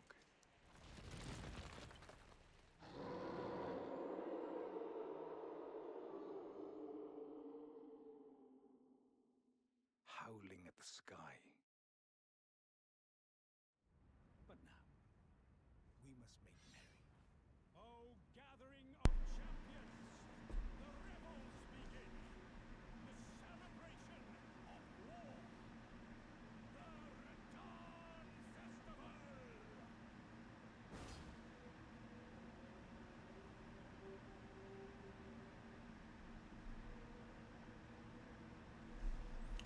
Wow. Yeah, I forgot how metal and disturbing that cutscene actually is.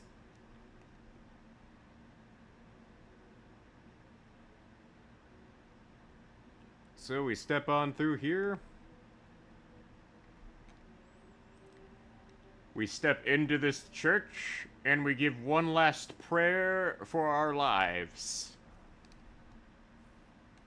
And then we take a step towards our death.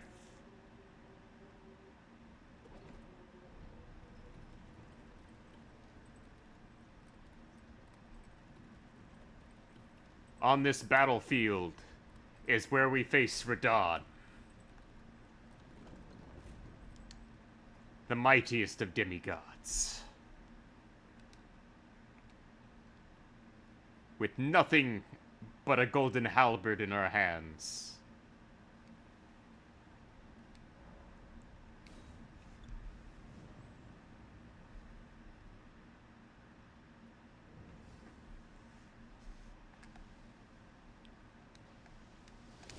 And I didn't roll in time. Shoot.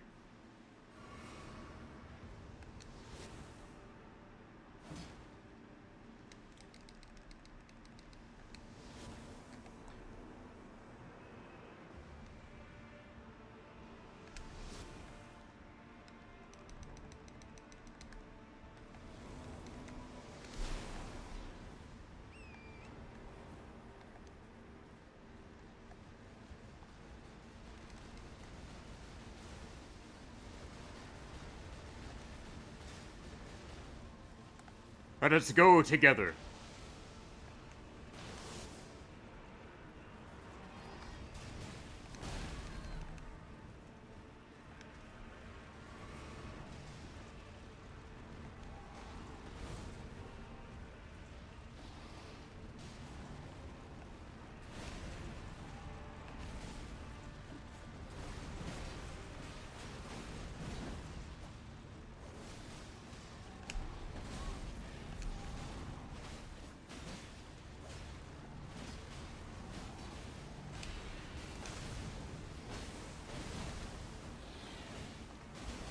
Alright, he set up crag blades. Shoot.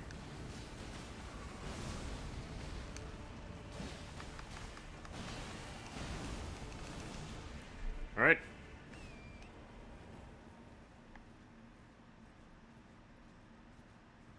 Alright. Oh, shoot. Oh. He got blood.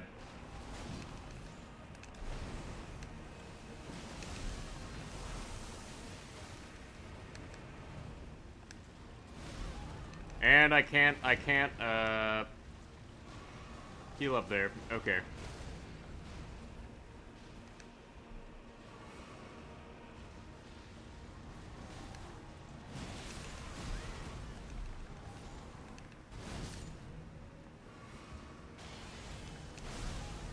Well, shoot.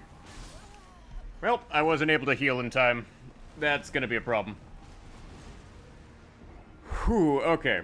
Like, the problem is, my health no longer keeps up with, my healing. Well, my need to heal. Because we are gonna need to visit more churches to get the like remainder of the healing items. Unfortunately, the remainder of the churches are also locked behind a boss I don't want to fight yet.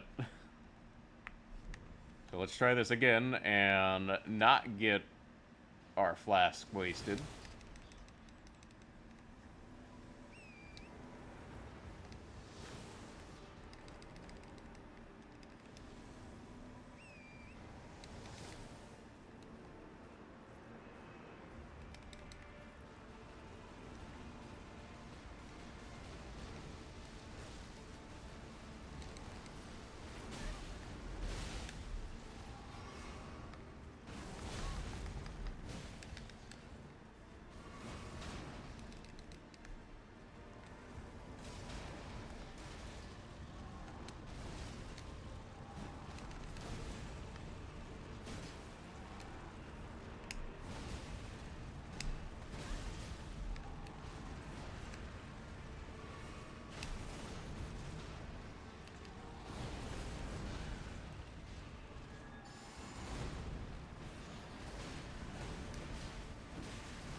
Alright, now we run. Run, gentlemen! Run! Because your life literally does depend on it!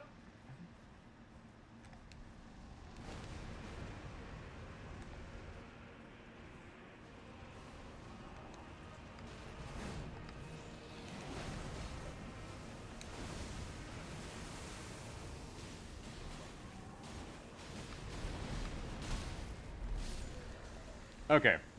I got knocked off my horse, but we still won.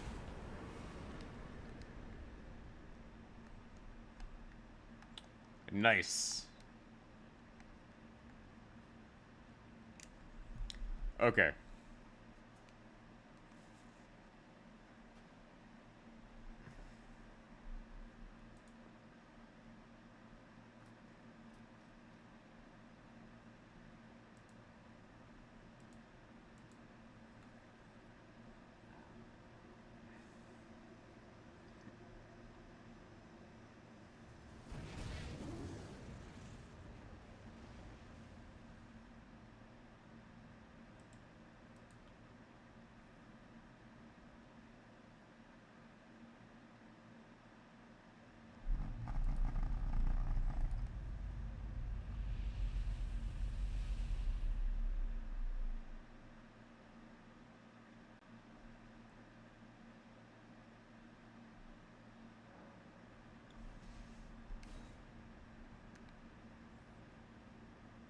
Well, we need to head on over to the side of Grace here. Whoops.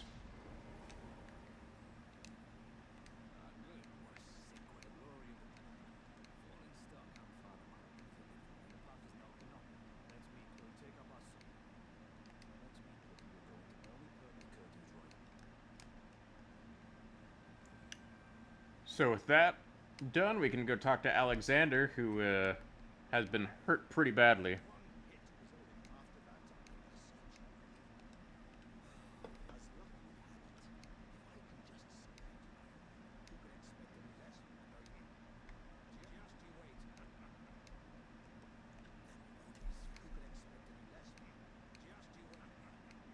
Yeah, Alexander actually incorporates part of his dawn into his corpse-filled body.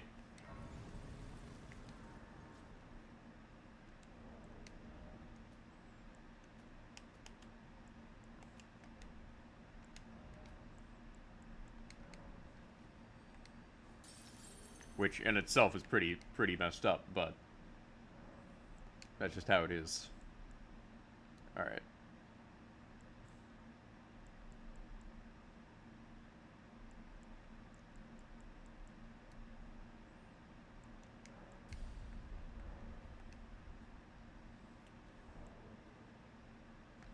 Alright, our next location is going to be, the city of Nokron. Once we do the city of Nokron quest, we will switch over to a different quest line and put a pause on helping Ronnie. Because there's a certain, series of things I want to get before doing that, just to, do that. Okay, yeah, I was right. There was nothing I wanted from Radahn's remembrance.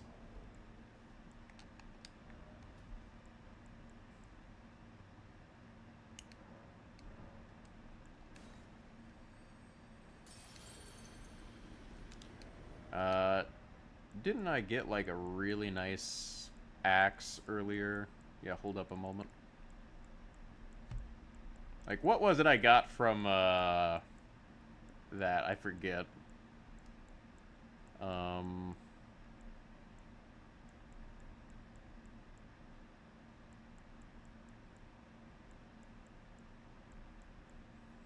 know, I can't seem to recall, getting something from the, deer fight. I think it was like follower ashes or something. Oh well. Yeah, we're just gonna spec into vigor because 60 vigor is the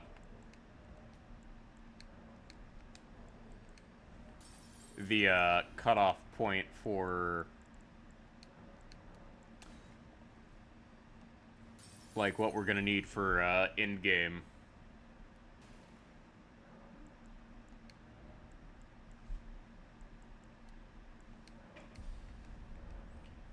Like, ideally speaking, you have 60 vigor going into the final boss. Provided you're not doing some sort of absurd no-hit run.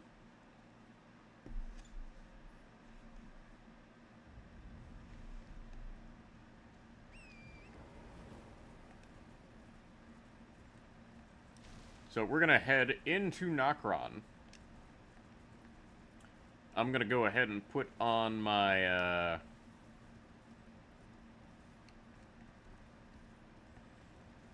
stuff there.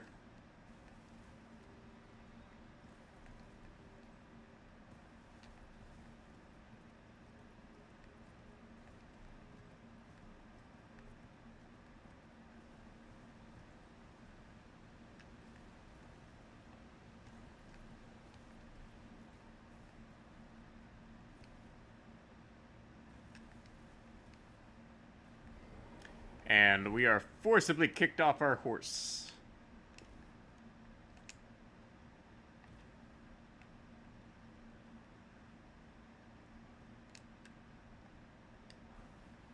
And this is the part where gravity is our big enemy.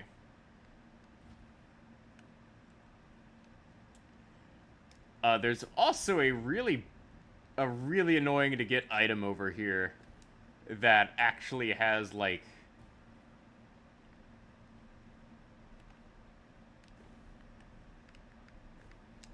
almost no purpose whatsoever.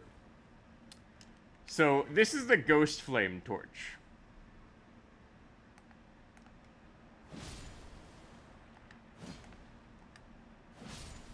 The Ghost Flame Torch is an item that scales off of intelligence and is really a meme weapon.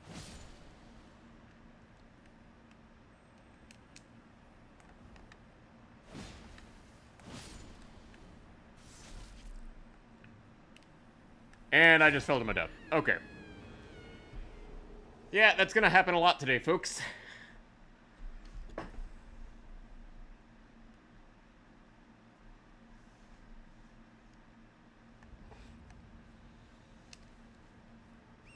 Because there's no sight of grace early on.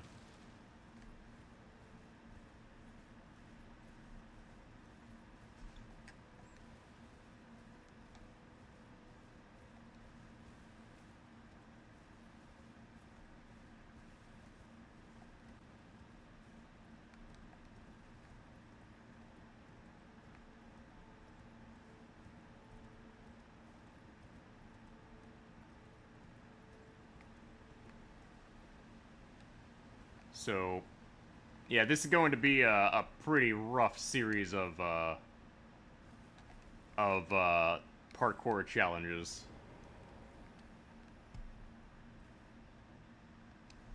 Alright, turn on my lantern so I can actually see. Alright, since I don't have to do another absurd parkour thing, I'm actually better off than where I was, because I grabbed the ghost flame torch. Yeah, once you grab the ghost flame torch, there's no point in trying to go for it again.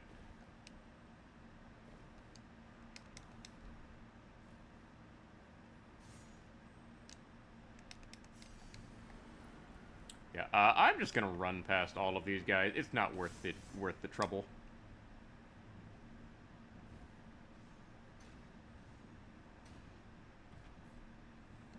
Now we gotta go through the window over here.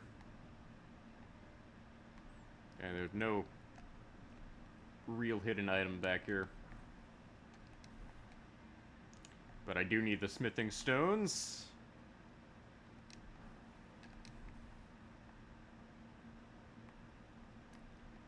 So,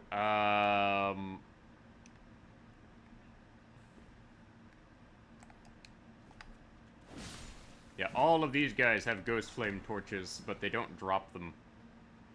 Like, you would think the ghost flame torches being held by those guys, you could farm them, but no. Ghost flame torch is a one-off item. So the dream of the meme build of dual wielding 2 ghost flame torches is not an option.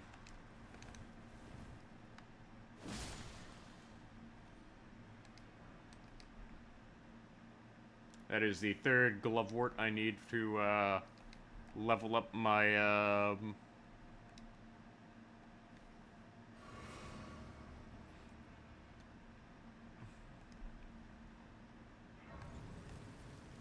what is it? Level up my jellyfish.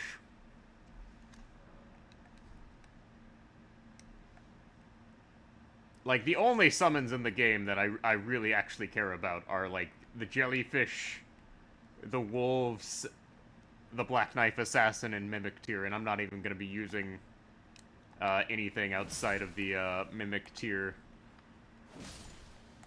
at one point. And even then, the Mimic Tier is more of a... you will use this for, like, one specific fight and never again. Yeah, interestingly enough, these guys have, like, unlimited poise. So, they're a special kind of annoying.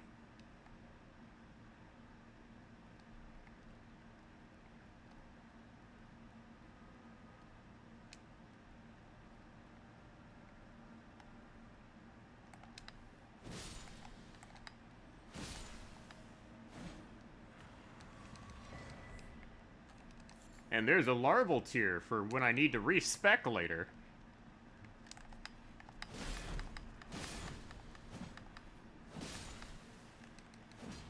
Yeah, it's implied that these guys are like undead slaves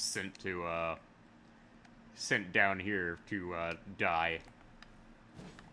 Based on those shields.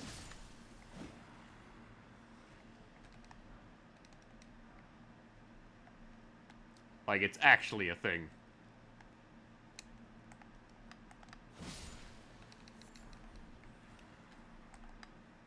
Oh, wait, actually, those... Okay, so I just found some of the best ashes in the game, actually. I might actually switch over to those at some point. Over the jellyfish.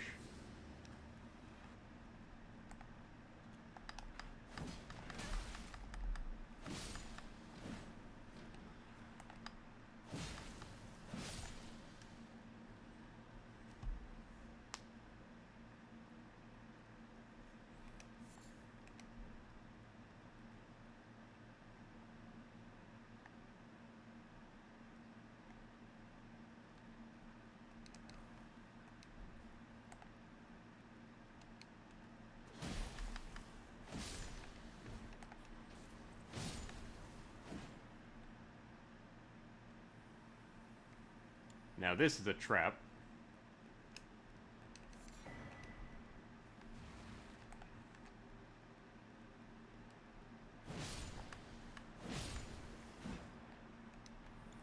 So, we are going to hop on over here.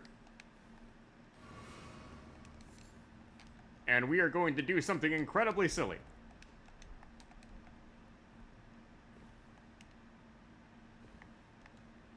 So, this is the part where you want to show up naked to a fight. So, this is where we fight the Mimic tier.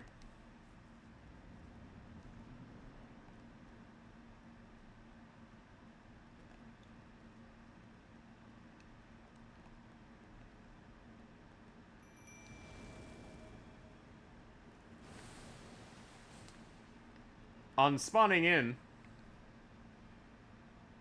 the Mimic tier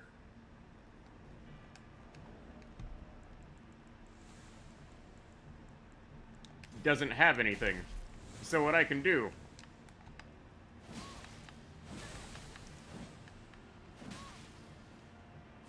is I can take off all my clothing, and it doesn't get any of my buffs or anything.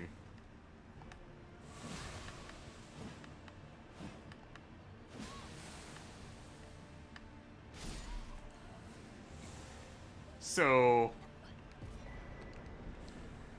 easy victory. Only downside is I have to get re-dripped.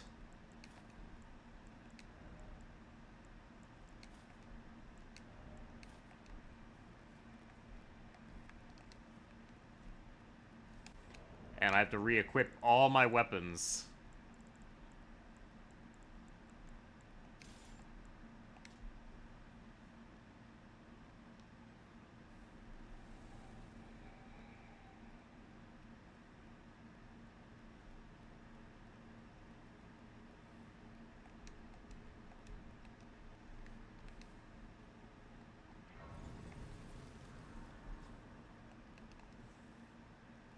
Now then, there's two things we can really do in this area up here.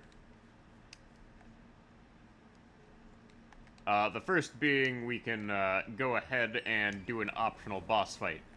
But I'll save the optional boss fight for when I really need runes. We're mainly here for the Nokron quest.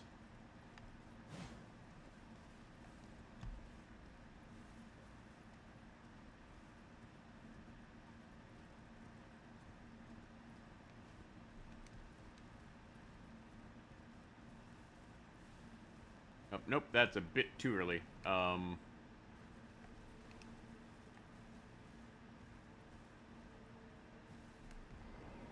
But I might as well hit this up.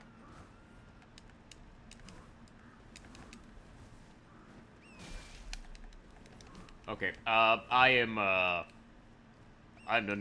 goofed there. Okay, wasn't there a site of grace over here?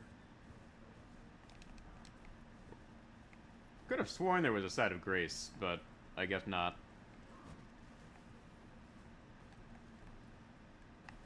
Oh well.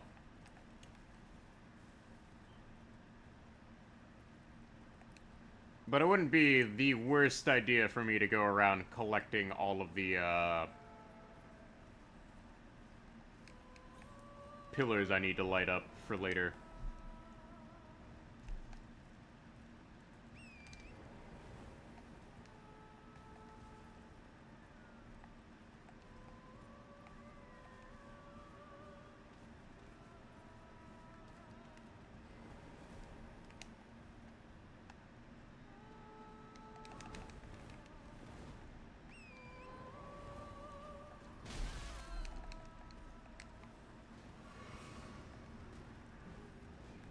Excuse me, gentlemen, I need to get through here. Yikes.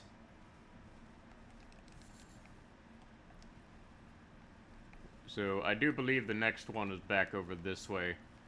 There is a Red Wolf of Radagon right over there, but it's an optional fight and not really worth it. Like, I do believe the last one I need to hit up is right over here.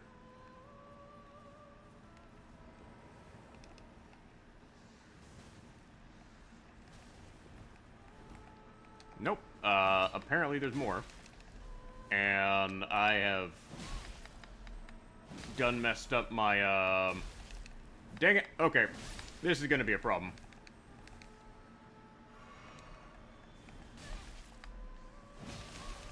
For some reason, I cannot lock onto these guys.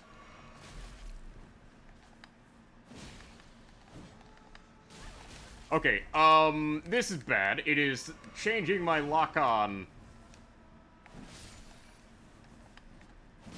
constantly, so I can't focus on one.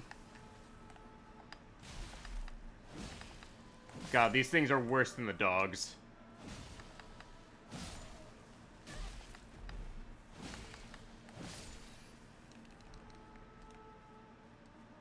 Well...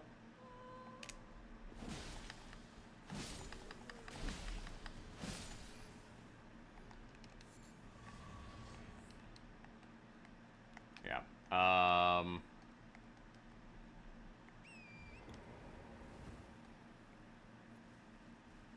Yeah, there is something over here we can grab, but it requires us to do some parkour. And don't be fooled by the water down there. If you fall into the water, you die.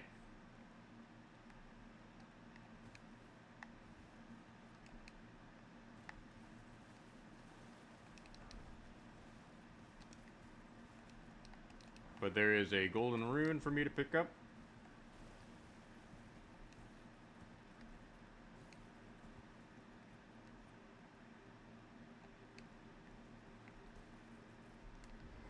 And this is the part where I get off my horse because the horse doesn't have enough proper mobility for this exact spot. So there is a hidden item back here with like a bunch of like weird lore implications.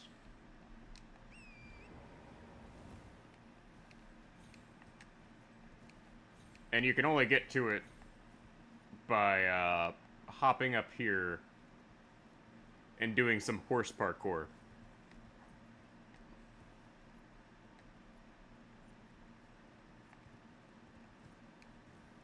So what you have to do is you have to jump on over here. And there is this one random ass boss fight here. And I, for some reason, got stun locked, so I have to go all the way fucking back here to grab my stuff. But there's a random, like, lore implicating item back here I want to grab. But unfortunately, I'm gonna have to run all the way back. Because I stupidly didn't grab the Site of Grace.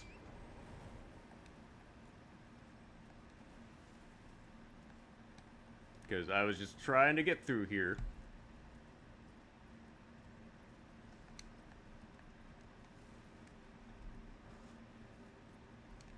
And I just randomly got a smithing stone for that. Okay.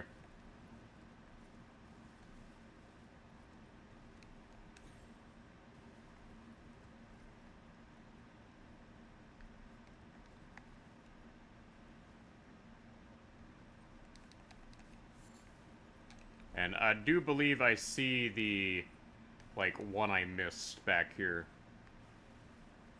Yep.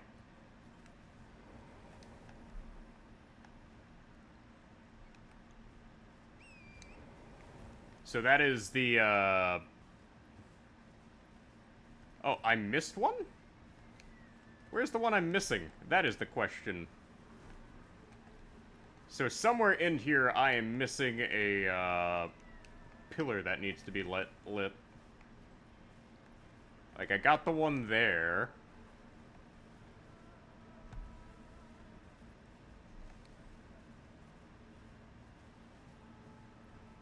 It's probably back in here. No? Weird. Like, Like, give me a moment. I'm gonna have to look around for the one I'm missing.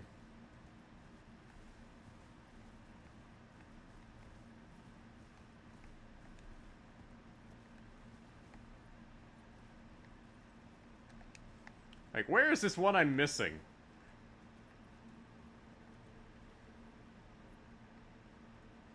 Oh, I didn't know you could get up here. Okay. Oh, why I'm here. Oh. Oh, I've never gotten that item before. Okay. I didn't even know that was a thing. You learn something new every time you play the game.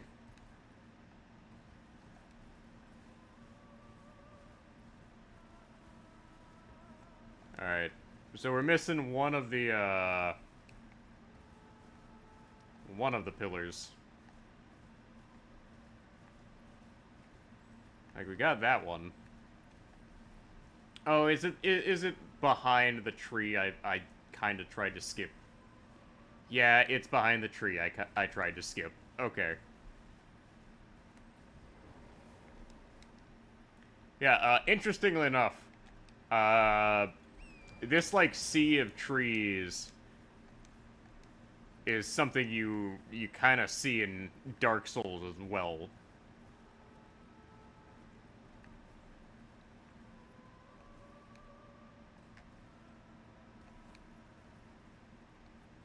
Like, it's really weird because we know all Souls games are, like, connected in, like, a series of different storylines, even if they say they aren't. There's at least implications of, like, parallel worlds and whatnot.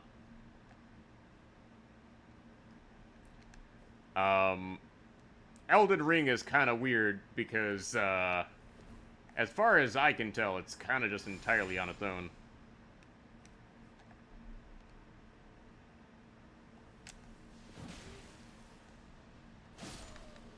Alright, there we go. Let's not get knocked off the ledge this time. Alright, so we get a really weird item called the Ancestral Infant's Head, which is a skull of a young ancestral spirit. Just think about how many sproutings it might bear. Like, it's really weird because it's, like, just a bare bones item.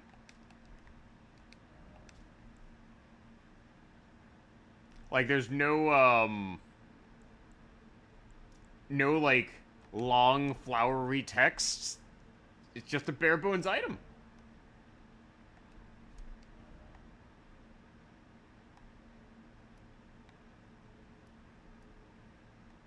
Alright, where's the fast travel point? Mimicked here. Yeah. Like, it's just a bare bones item. There's nothing else to it. Like, I would have thought there would be more to it, but there's not.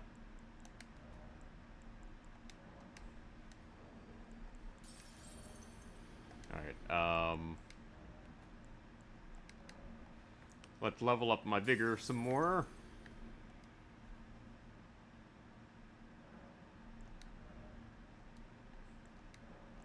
Just slowly pump up vigor.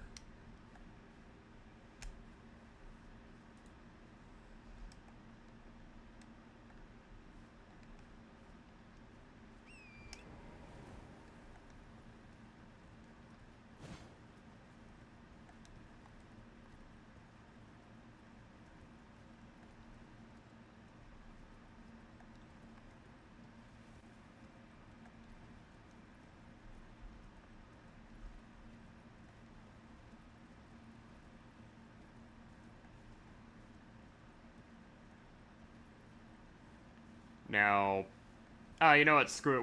We'll go fight the boss. I feel like fighting a boss.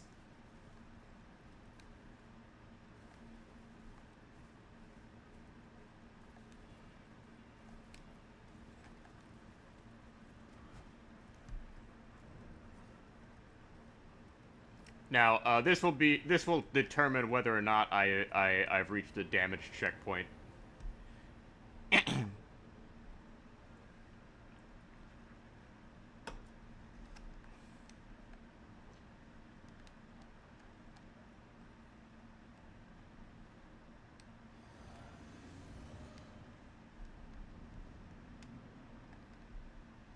The regal ancestral spirit.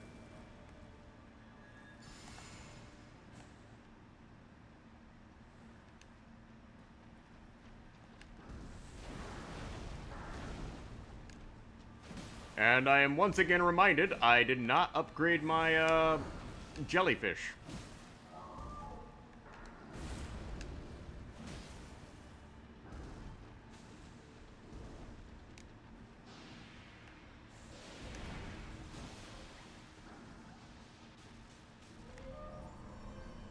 And it's gonna teleport away and try to heal itself.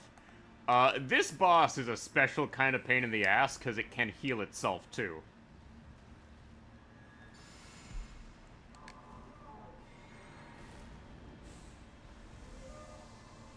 Yeah, that's how it heals itself. So this guy has, like, a shit ton of HP bars. And there's nothing you can do about it.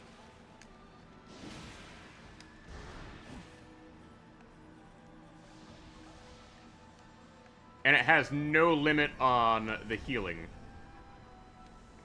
It also teleports away.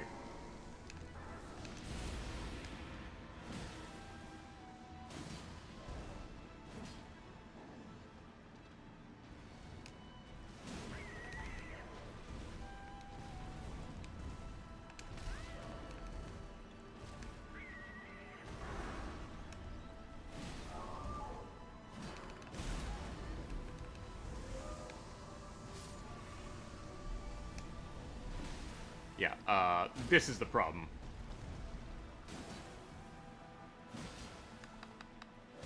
There we go. Okay.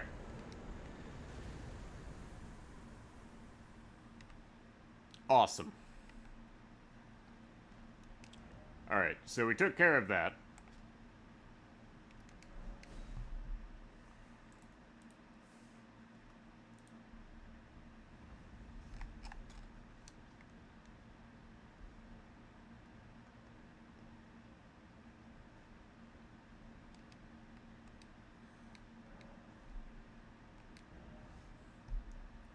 So, this is the Great Axe. And this is the Ancestral Spirit Horn. Unfortunately, both of these are pretty terrible. But the Spirit Horn is something we're gonna want for later on. Right now I don't really have the,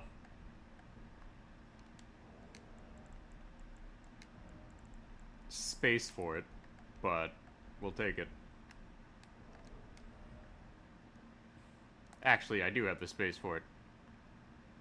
Alright, so, now I have to go back to the Mimic Tier again, because I forgot to grab the Side of Grace again! Indy, stop being dumb!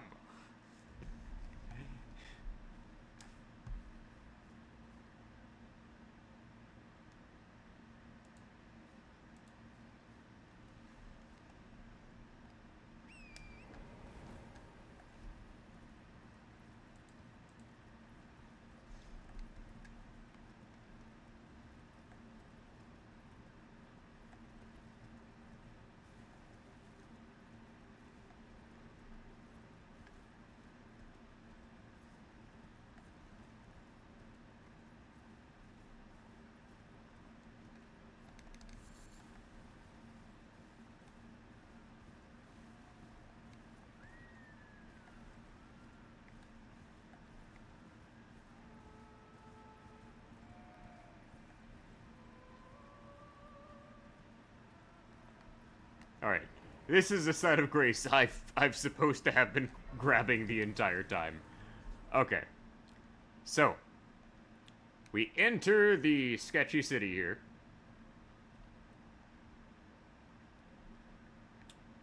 And this is going to be one of the more unpleasant areas of Elden Ring.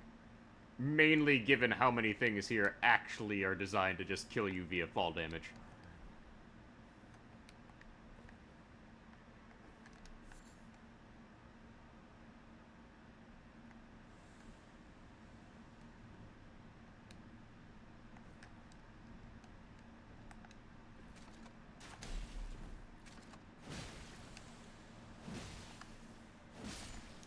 Yeah,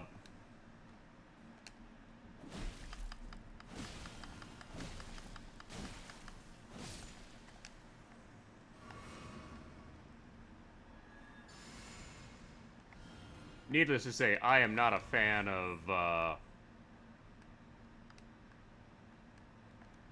all these mimic tiers.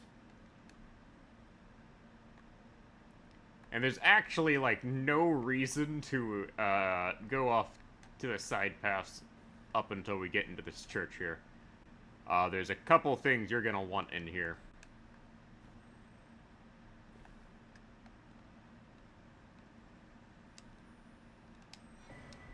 Now there's the black wet blade.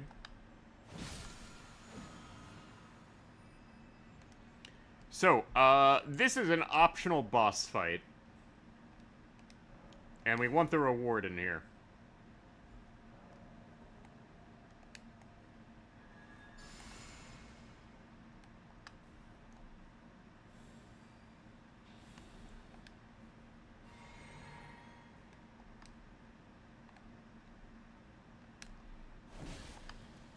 Wait, this is not the optional boss fight. I was wrong. I was wrong. Indy was wrong. But we get the Mimic Tier Ashes. Now, we're not going to be using the Mimic Tier for a very, very long time. And not for the reasons you might think. The actual reason we're not going to be using the Mimic Tier for a while is because we can't afford to use it at all right now. Because you have to have, like, a ton of vigor in order to properly use it. Now, interestingly enough, there is, like, a side area over here with, like, nothing to actually grab onto. But you can enter through the window here and get a secret item called the Nox Flowing Hammer. Now, I'll be honest, the Nox Flowing Hammer, completely useless as an item. That being said, real reason I came over here is so I can just rain down lightning bolts on this motherfucker.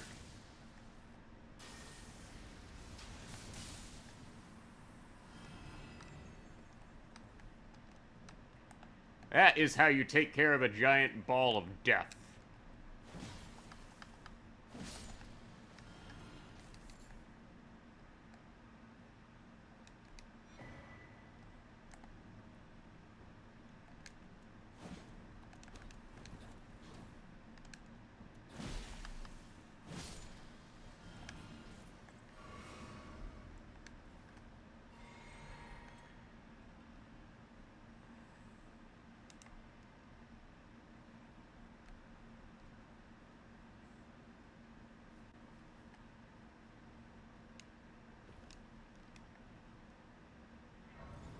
Alright. We rest here. Now, there's a reason they put a Site of Grace here. Bruh.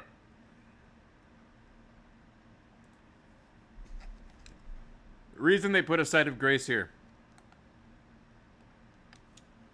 They have put a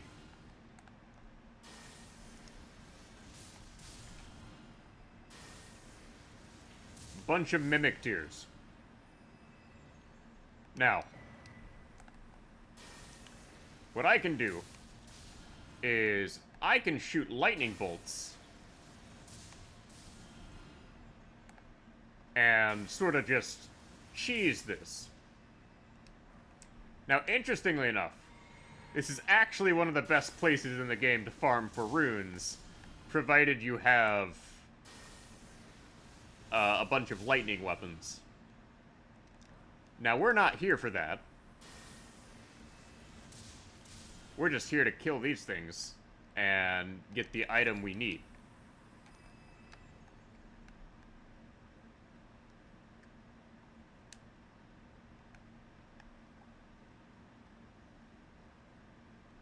Now we open this, and we get a Great Ghost Glovewort and a Finger Slayer Blade. The Finger Slayer Blade? No real reason for it existing at all, other than being a key item. But this is one of the few places you can get a Great Ghost Glovewort, which is kind of mandatory if you want to level up your base game Spirit Ashes.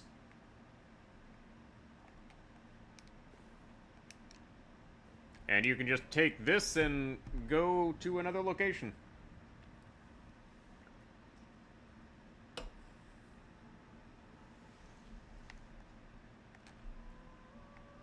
And this just brings us back outside. So if we go back to Ronnie's Rise.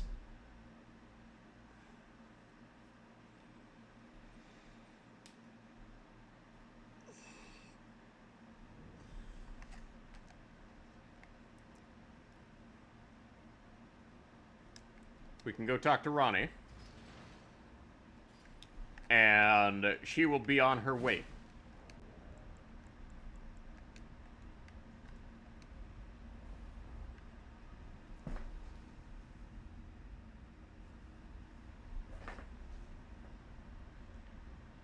That will trigger Ronnie as part of the quest line.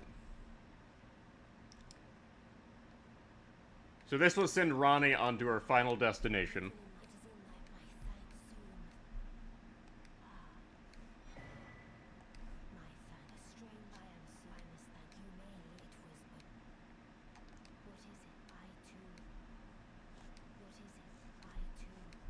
So we get the Carrion inverted statue. So the next time we come back, Ronnie will be gone. However, we're not going to finish Ronnie's quest line tonight. And the reason for that is because the bosses in Ronnie's quest line, after this point, are actually stupidly difficult for this point in the game. So they intentionally want you to come back and finish this up later. Now, what does that mean for us? Well, we have two choices. We can continue on and face Morgoth. Or we can go fight Morgoth's snaky brother. And I kind of want to go fight the snaky brother. But I do not believe we'll have enough time for that tonight. Unless I, like, power rush my way to... Actually, yeah, I could do that. Okay. Because the Rykard fight is technically one of the easiest ones in the game. We are going to run past everything for a reason, though.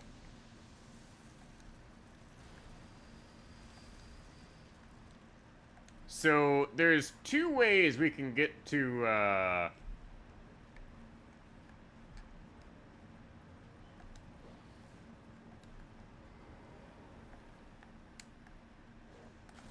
Yep. Gosh darn it. Yep, okay. Tarnished Eater, Anastasia, where you at? Ah, there we go.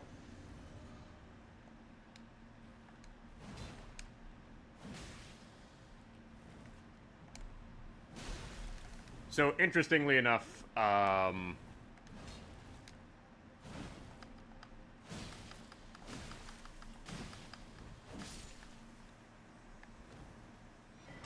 we go. So, the butcher knife is actually a really disgusting weapon, but it's actually one of the most dangerous. It's also strangely an axe.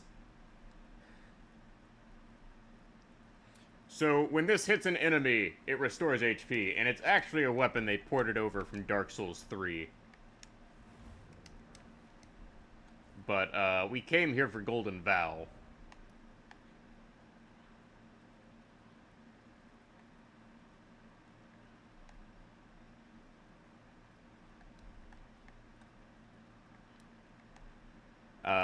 There's also no site of grace here, so we have to go all the way back. So, getting through the mountains here isn't going to be too difficult.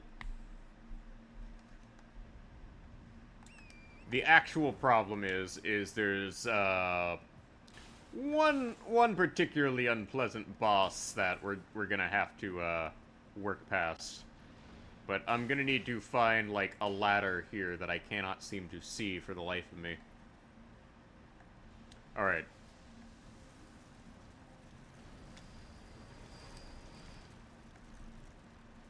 So we basically have to climb like our life depends on it. Because otherwise we have to fight the Iron Maidens down there, and I am not willing to do that. It's not worth the suffering, guys.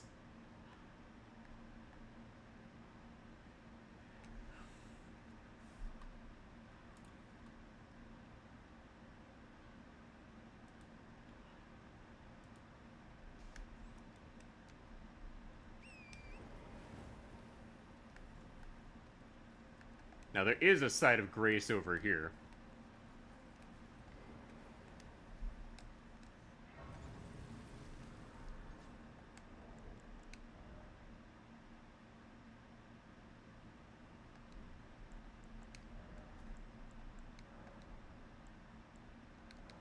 Alright, we're gonna pump another level into Vigor.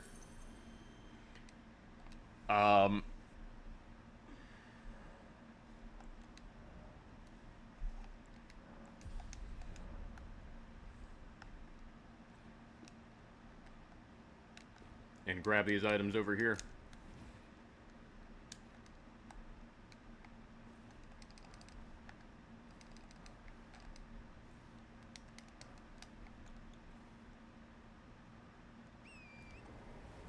But we've reached the 2.5 hour mark of stream. I'm gonna go use the restroom real quick before we continue on.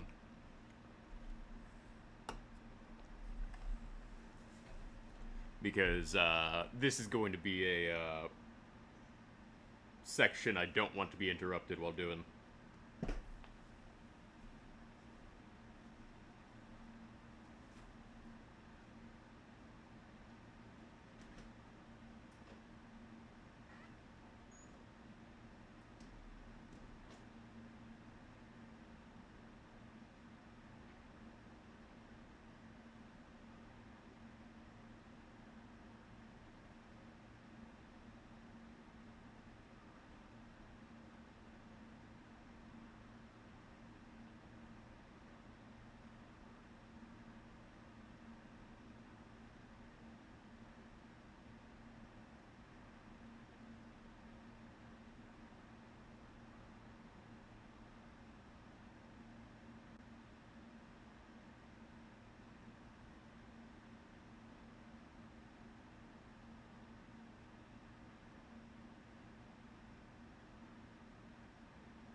So, we're back.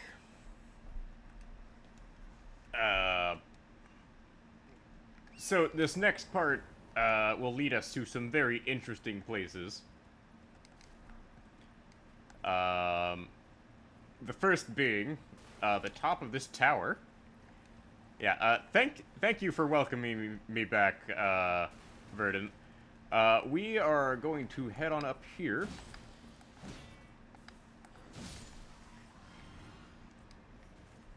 And we need to hop on up here to grab an item. There is a crossbow up here, from what I recall, that is the best crossbow in the game, and I might end up needing it at some point.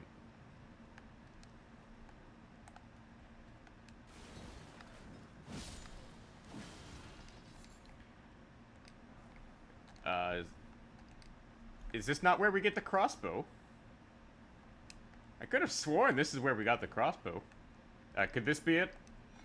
Oh no, this is not where we get the crossbow. I just wasted my time. Aw, man.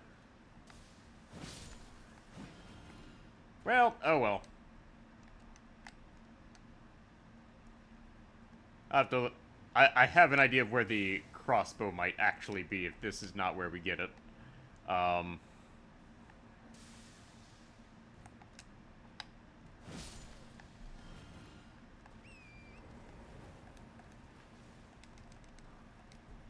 Now, there is a,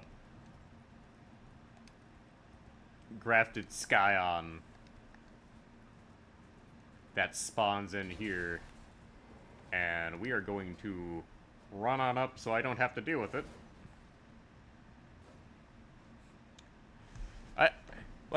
I distinctly remember this area just because of all the problematic things, and I'm just like, yeah, here's how you avoid that, and here's how you avoid this, and here's how you blatantly bypass this, and so on. It's great.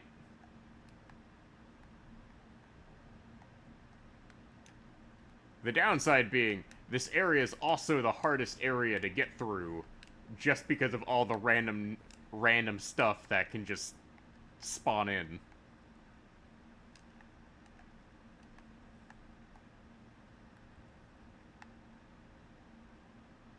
Oh, there's also a merchant up here that sells, like, something for PvP players. For those who are into that.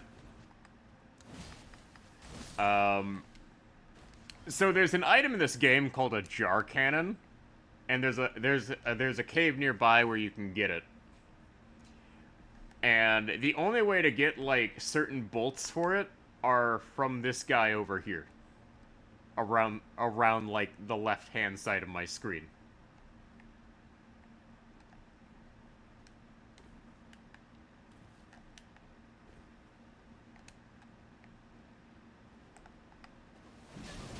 Oh, shoot. These birds shoot magma at me. Oh, fuck. Fuck. Okay, well, that's awful.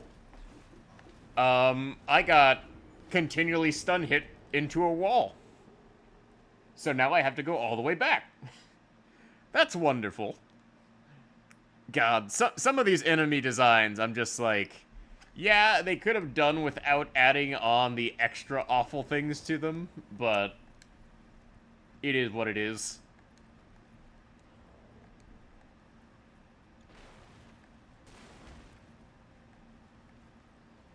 Like, there's only one way up this mountain, and I have no choice but to go that way. Unless I want to fight a series of really awful bosses. Like, there's two ways to get to the area we're trying to get to. And one of them requires, like, faking your own death. In what is one of the more convoluted ways to get somewhere.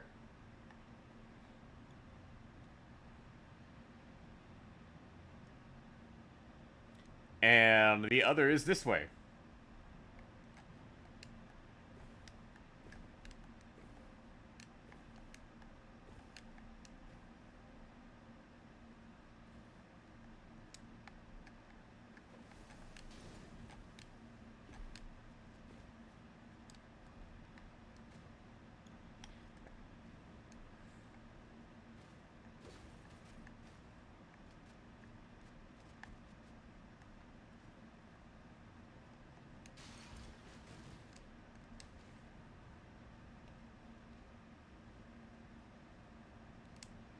But,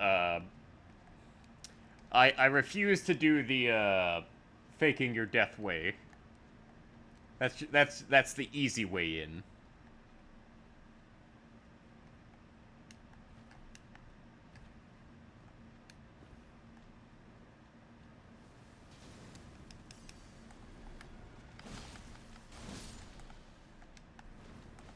Alright. I have no choice but to try and beat the shit out of these guys. Yeah, okay,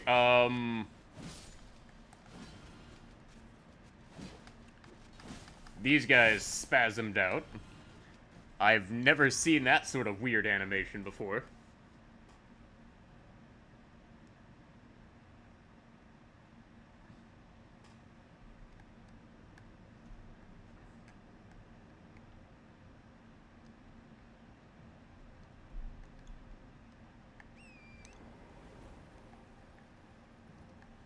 Alright. We run past all of these guys who are going to try and kill us. And we finally reach a site of grace. Now, this site of grace is really telling of, oh hey, there's something important here. You're in for a bad time. So we jump up here on our horse, thinking, oh, and it's a boss fight.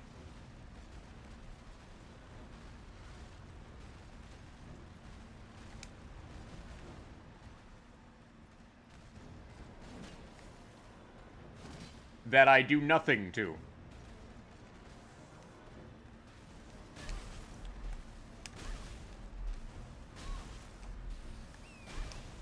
And I cannot, for the life of me, summon my horse fast enough to get out of that.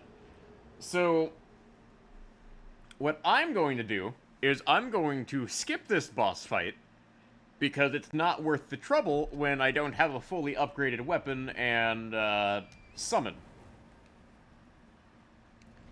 This is actually where you're supposed to just run around and, poison this guy to death. But instead, what you can do is you can just jump off this and ignore the boss fight entirely. I would say do this instead.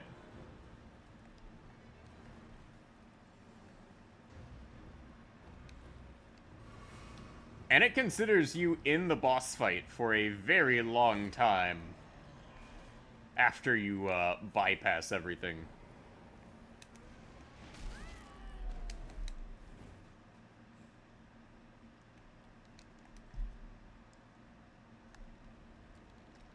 Like, part of the reason why I wanted the crossbow was because I could probably get away with poisoning that.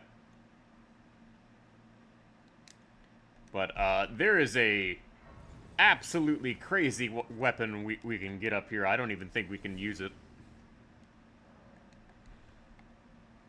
Called the, Giza's Wheel.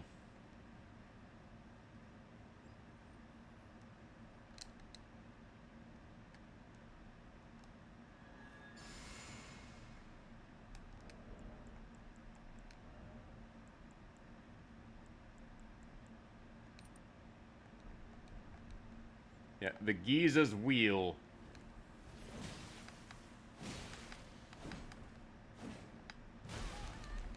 Which does a huge chunk of bleed damage. And gives us, like, no time to...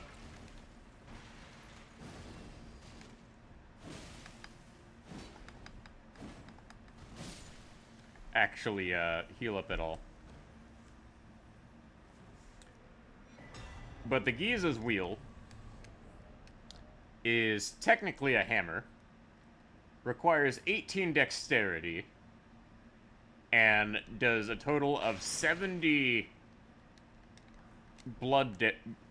70 bleed that you can just really amp up really quickly. It's absolutely lethal against certain enemies.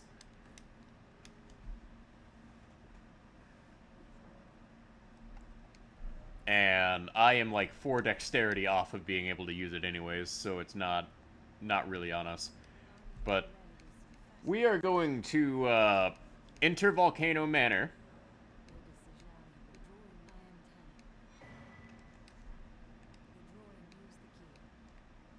So we enter Volcano Manor.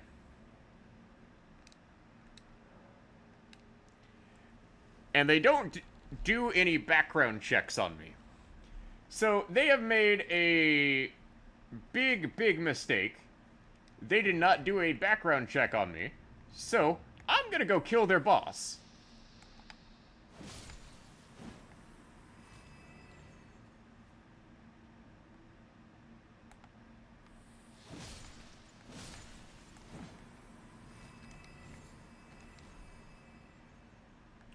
You know how it is. They don't do background checks, so you just walk in and kill their boss. It's that easy these days to just overthrow an evil snake overlord.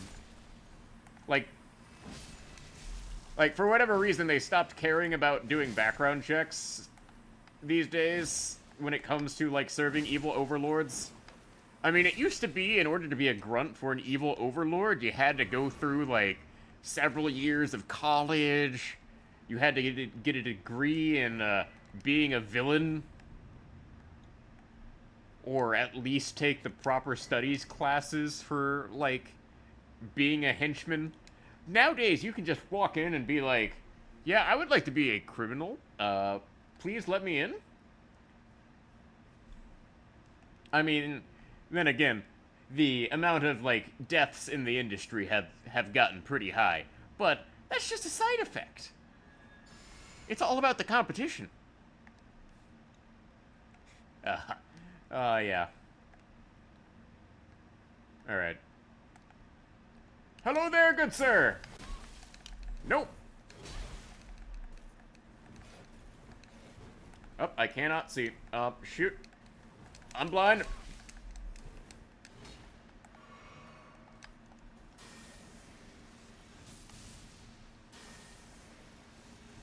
Luckily, I can cheese through here.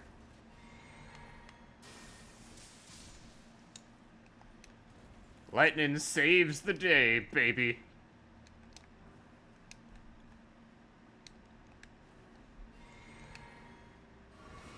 Yeah, this is why we spec'd up on Faith here. And so we have no choice but to enter a terrible place. Welcome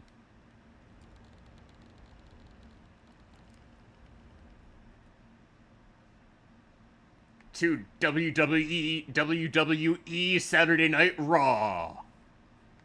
Or Volcano Manor.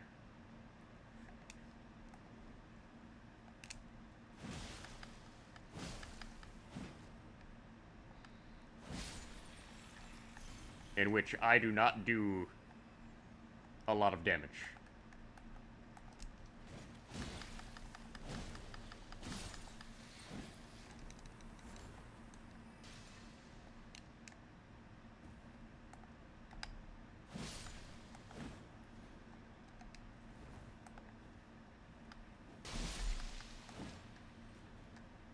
Rude.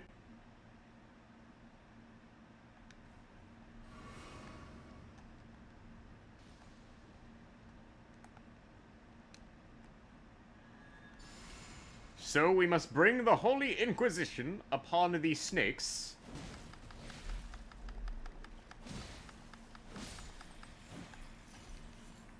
I care not for the snakes.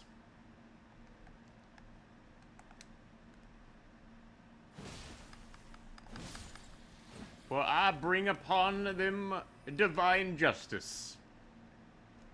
Now, I will be honest. This area, absolutely terrible to go through. On account of there not being a good way to actually deal with these guys. There are things we can actually drop down to and find in here that are really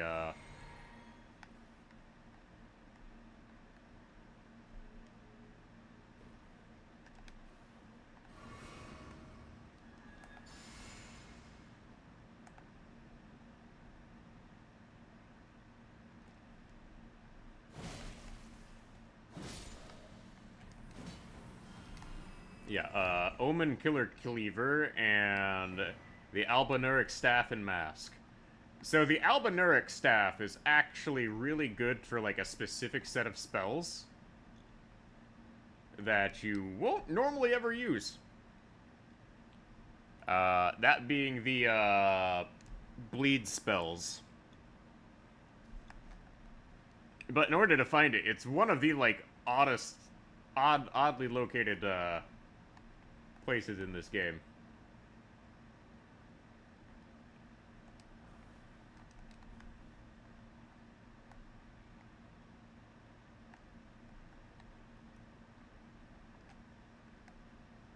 Although they do allow me to safely get back to where the side I need to get to. So, this is the part where I just nuke things with lightning bolts to, save myself the pain.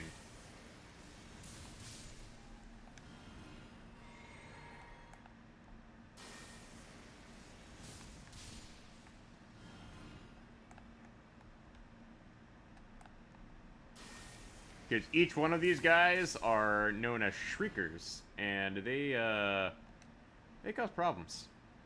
Now, this is a shortcut we unlock for later, in case we need to do a run back.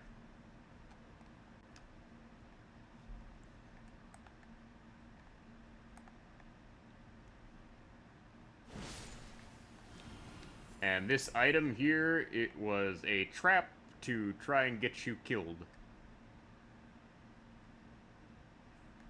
Like, there's so many little traps that you pick up on after a couple playthroughs.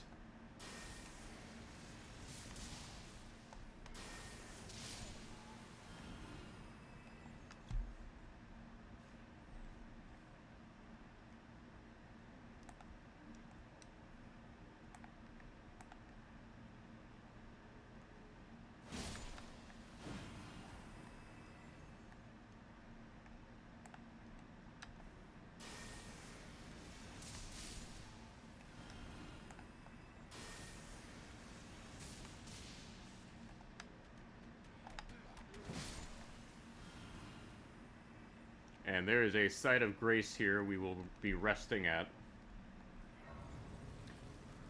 This is the midpoint of where we really needed to be.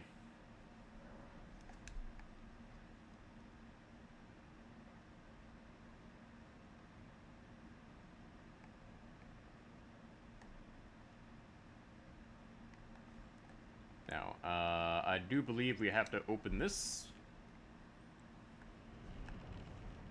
So this gets us to the midpoint of the dungeon. Now we can drop down here without consequence, but the lava is annoying, but it is what it is. So, fun fact about the lava. In New Game Plus, you can just actually walk on the lava without consequences. It won't stagger you or anything.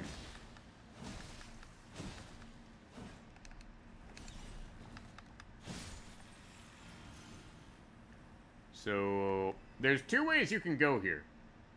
You can go up, or you can go down. We're going up. Because I don't have an interest in going down at the moment. Our reason for going up, though, is so I can fight this guy. And get to where I need to be. So, you can enter here, and it's a boss fight. But we don't want that yet. What we want is we want to open up the bridge. Which will play the bridge opening cutscene.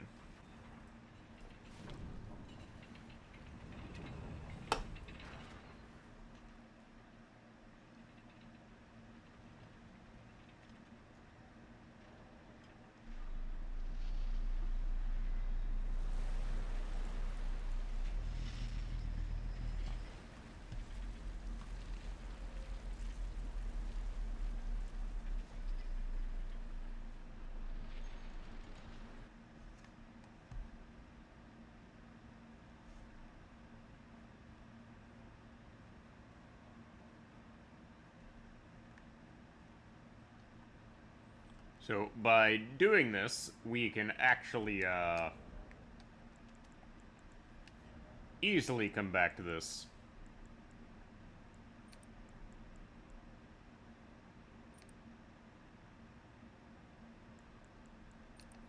Because, we're gonna be fighting an enemy that is arguably the most unpleasant enemy in the game to face. Let me burn through all of my runes, because, we're gonna die several times during this.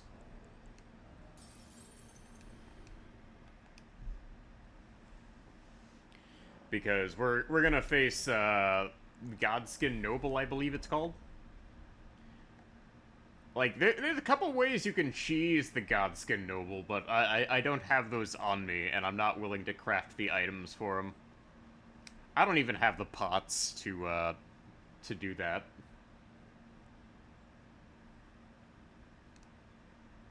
Like, I know where I could go collect the items to do that, though. Actually, wait, hold up a moment. Before I do something incredibly stupid, we're gonna do the thing I keep telling myself I'll do. Roderica! Roderica! I am in need of your services!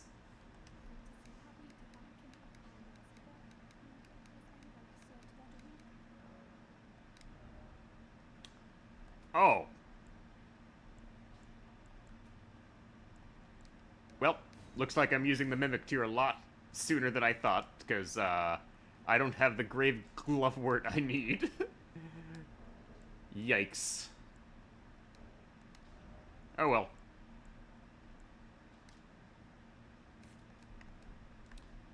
Mimic Tier is the best one in the game anyways, so...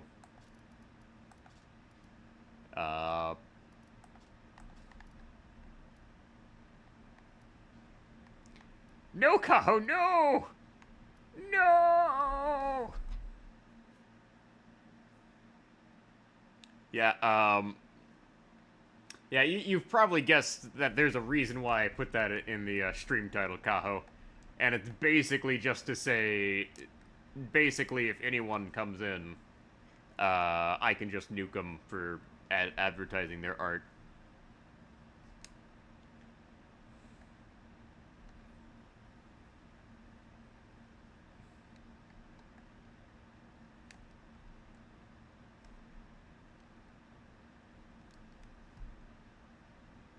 Alright. Yeah, I could do that, but...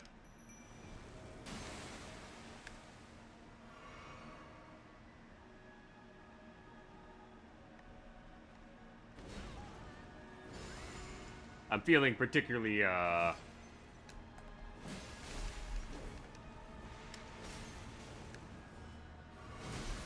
And I forgot this guy is a problem.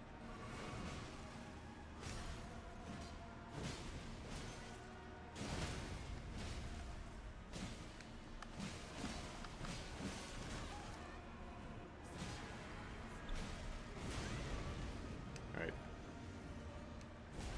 Alright, well, Mimic Tier is dead.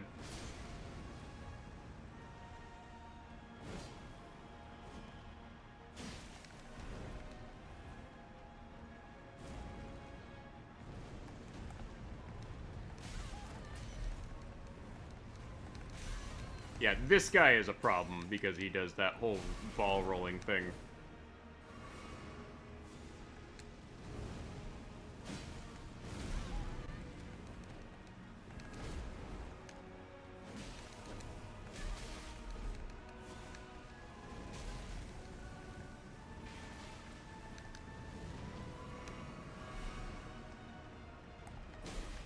And I can't lock onto him. Shit.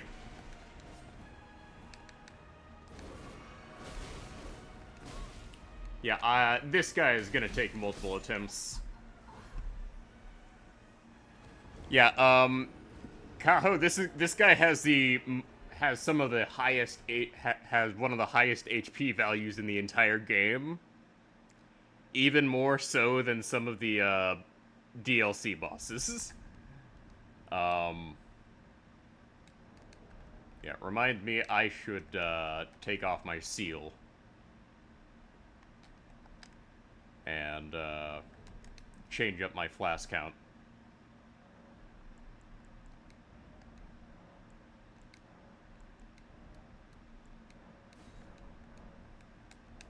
Yeah, I forgot I need to,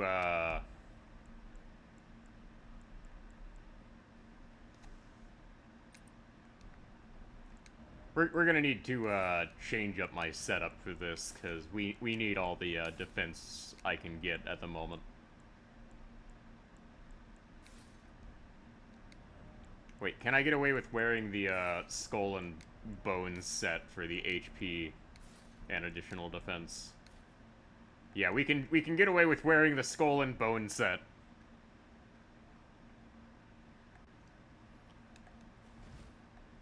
Like, the thing is like, this fight usually puts you at a disadvantage no matter what you do. So, part of the problem is there's not enough distance between you and the boss at the start of the fight the first time you do this.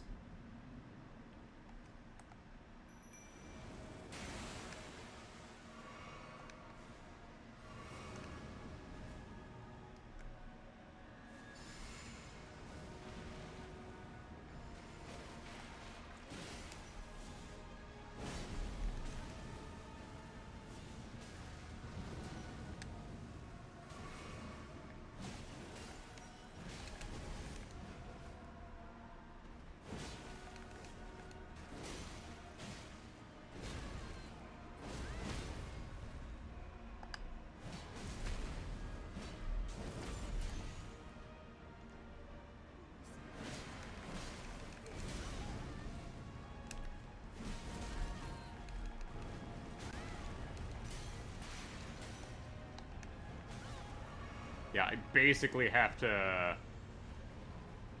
hope it doesn't move from that spot. And, of course, the timing is bad.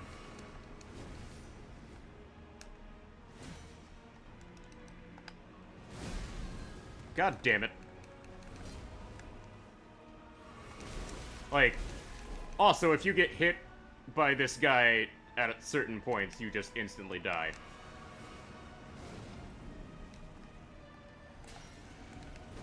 And he can hit through walls, and you cannot.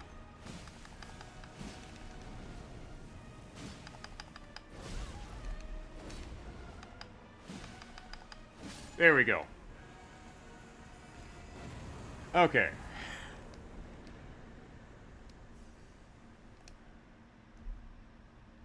Yeah, that's one of the more unpleasant fights in the game. Alright,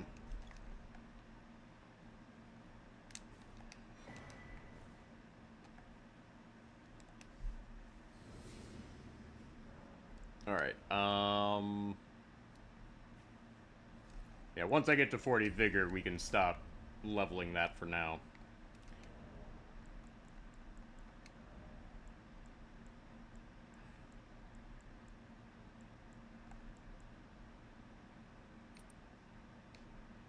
No, I am just off of heavy load. Oh well. We can stick with this for now. Alright, will putting on the, gavel seal stone change anything? No? Okay. Yeah. This is just one of those fights where, really had to change things up. Oh well.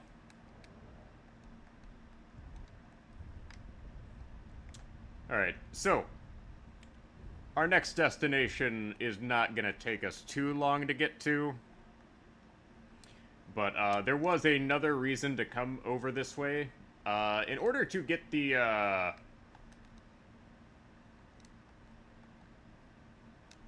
like remaining what was it? Remaining levels on my halberd here. We actually had to fight that guy in the first place. Because There's only a couple of somber smithing stone 7s in the game, and one of them is located behind a series of boss fights that include this boss fight.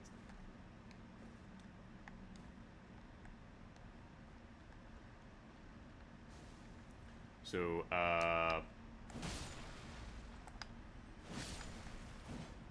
we're gonna have to eliminate these snails and be on our way here.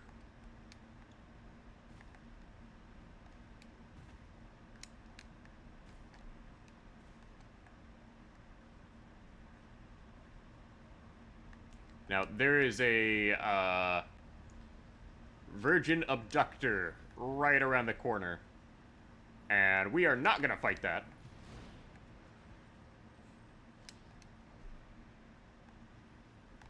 For my own sanity's sake.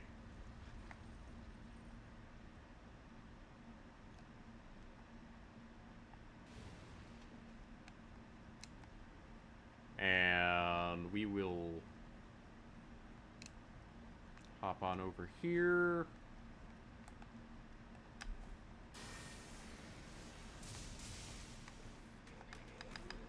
And god damn it, because we got hit to the ground, I wasn't able to, well, shit.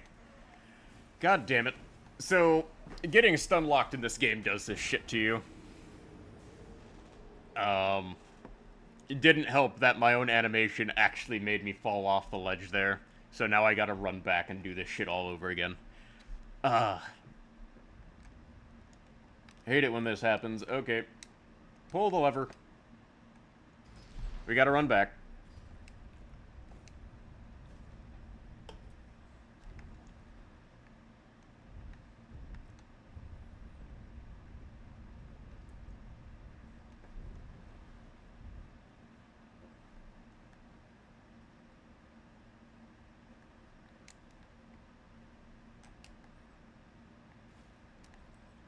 Like, shouldn't take me too long to get back. This is not like the Dark Souls, the oldie Dark Souls runbacks, where you would spend like 30 minutes running back to a place.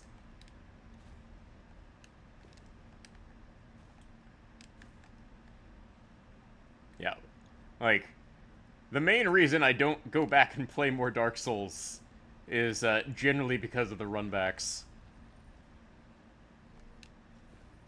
Alright,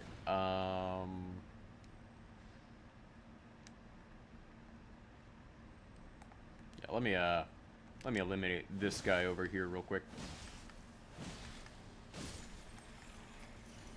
See if he drops the best weapon in the game. Like, there is a weapon dropped by a specific batch of those salamanders that has like a less than 1% drop rate.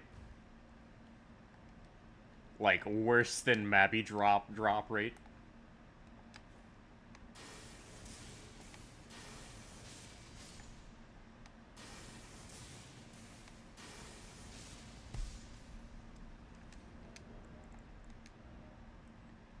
It is because Elden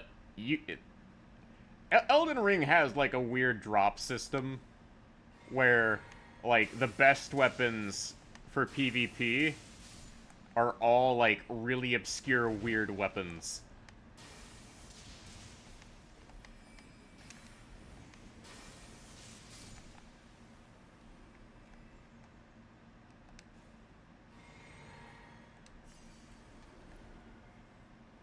And because you can't really cheat things in... Alright, Missionary's Cookbook.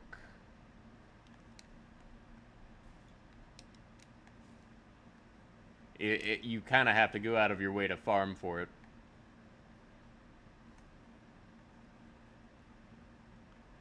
Like, there's this one sword, if I remember correctly, that in order to get it, you have to, farm, like, a bunch of NPCs for, like, right outside a spawn area. Like, I believe it's like a noble sword or something.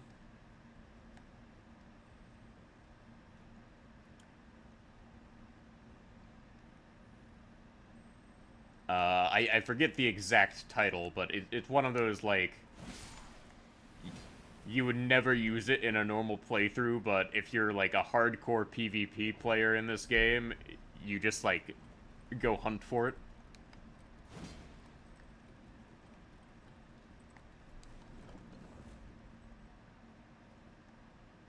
Alright, so this unlocks the run back.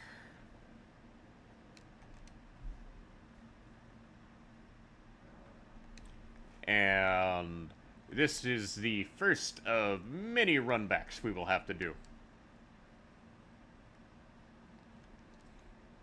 Because we're aiming to end off the night by getting to one of the funnest boss fights in the game. There's also a hidden area beneath this here. But, yeah, this... gosh darn it. The camera decided to say... Oh, nope, nope, nope. Nope. Camera decided to say, fuck you. God damn it. This fucking thing. Yeah, fuck this shit. I'm gonna run past all of this because I cannot get my camera to lock on properly.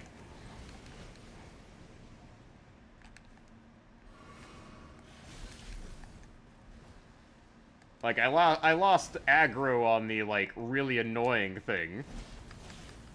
And now I'm on fire. Okay. There we go. Yeah. Like, there are some enemies in this that are just more problematic than I would like. It also doesn't help that,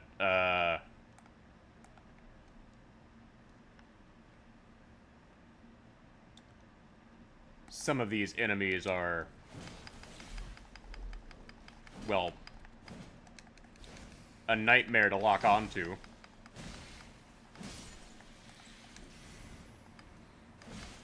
Alright. Come on, you stupid lizard.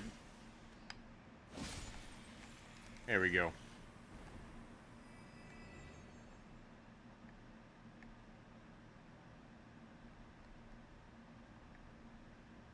Alright. So, I am gonna have to go back this way, though. For, boss purposes. But this gets me to... the boss... Oh, wait, no. Yeah, this is the boss fight. Whoops.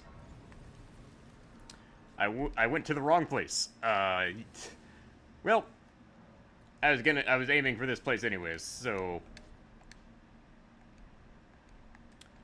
This is the part where we, enter here. And we grab this. And we are given a free weapon to use here. This is called the Great Serpent Hunting Spear. It has one purpose. And one purpose alone. Snake hunting. Alright, scouts, we're going snipe hunting.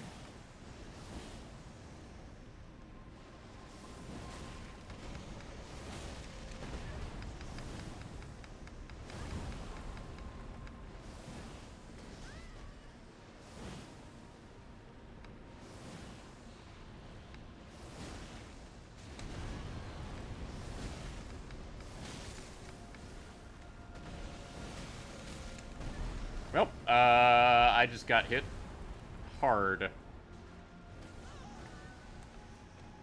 And unfortunately, the Mimic tier here is also pretty dumb, because it instinctively goes for the lava. So at best, it just serves as a temporary distraction.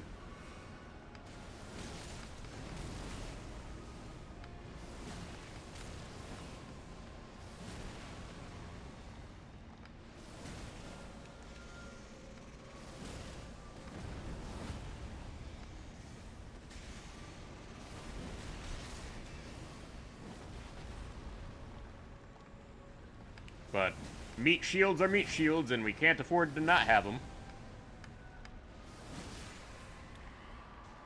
Alright, that's the first phase, and my Mimic tier is pretty much dead.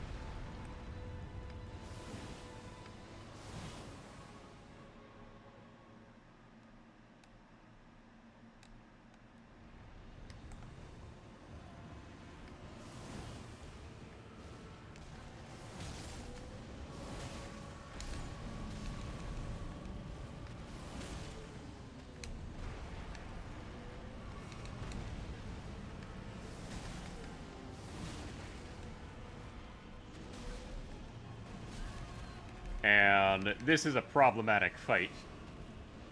Right now. Because as the fight goes on, the lava gets more and more enveloped.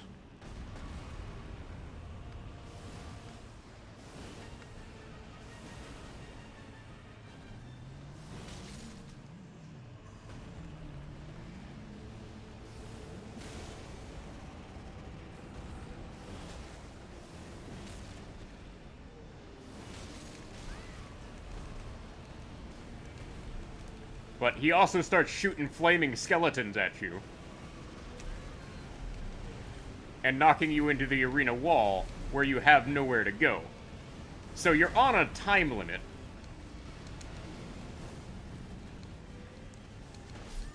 And unfortunately, I did not beat the speed check. So if you don't beat the speed check, you're dead.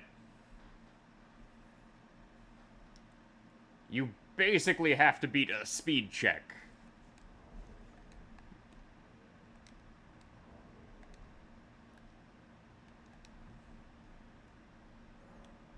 Alright,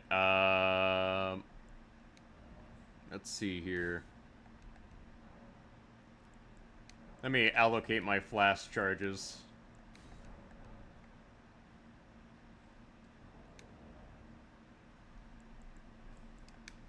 That way I don't have anything holding me back. So if we don't beat the speed check, we just get screwed. It's kind of that simple.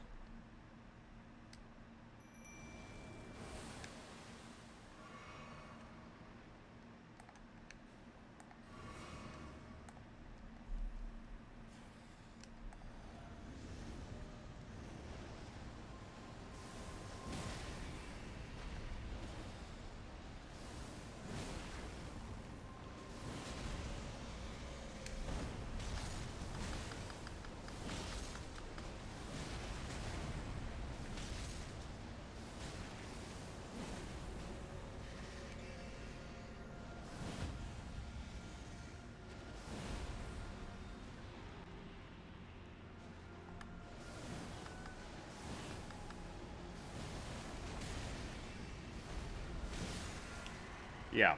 So second time around, we were a lot quicker. So my Mimic tier actually makes it to round 2.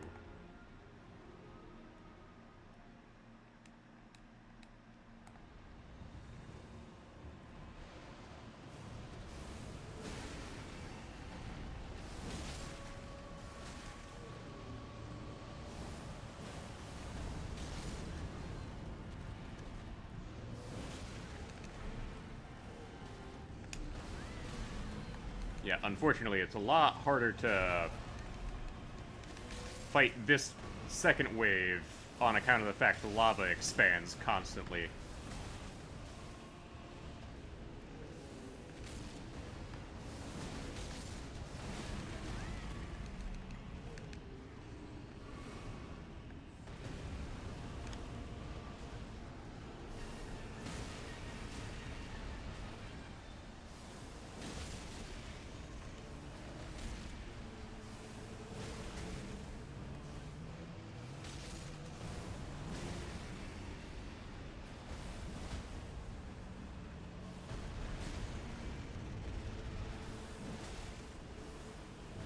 There we go.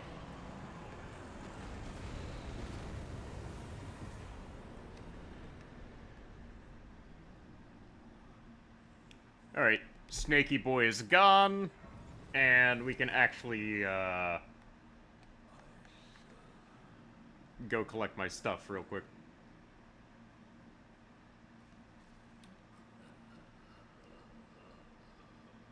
Yep, the snick is gone. So we get a bunch of runes from that, and I'm not gonna have to level Vigor for quite a while.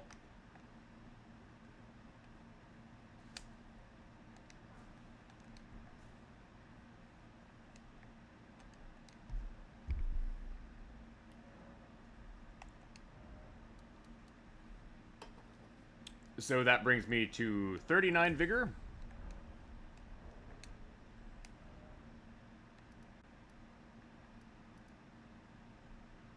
And that pretty much brings me to the end of Volcano Manor outside of grabbing the one thing I need to grab. So, yeah, we can't use the Blasphemous Blade, but we're gonna pick it up. The Blasphemous Blade is actually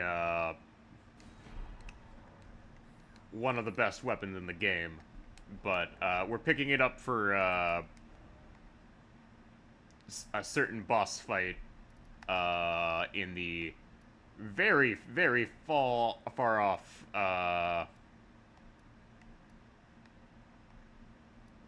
future.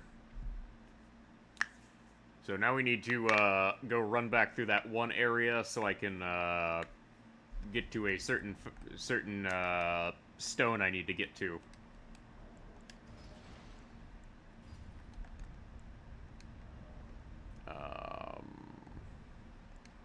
Before I do that, let me put a point into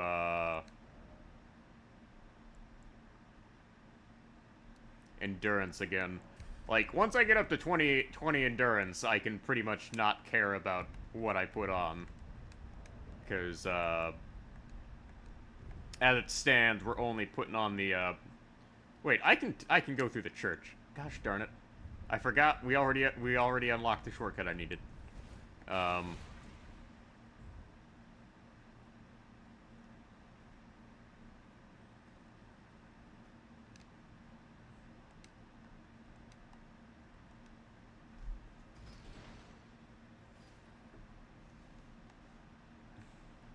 Because we need to go get a smithing stone so I can fully pimp out my halberd.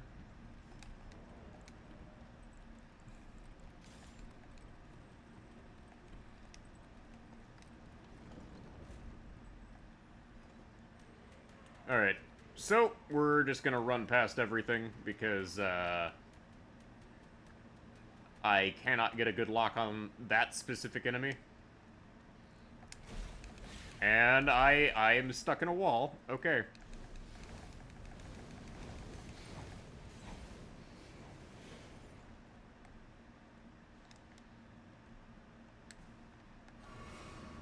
Alright, we lost him. So I have no reason to care about the things on that side.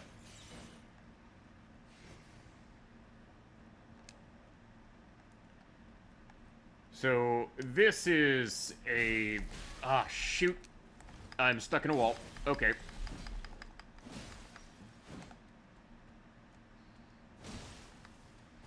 There we go.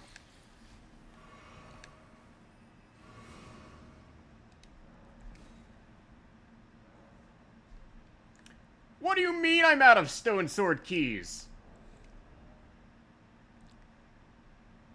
Damn it. Okay, well, that's annoying. Give me a moment here.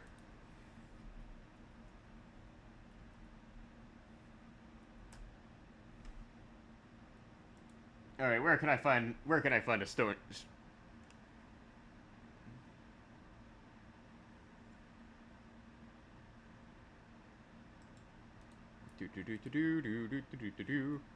Okay. Give me a real quick moment. We're gonna have to go get some stone sword keys. So apparently this one takes not just one, but 2 stone sword keys.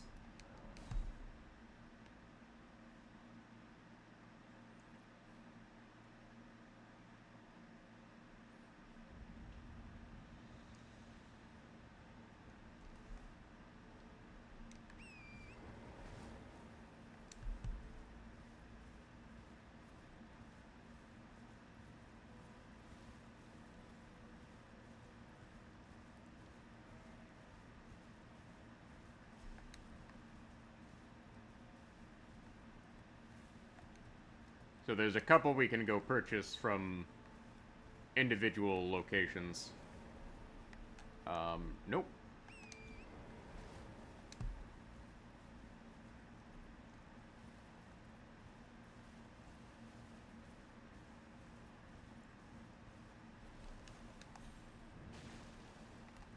So in here, there should be a stone sword key somewhere.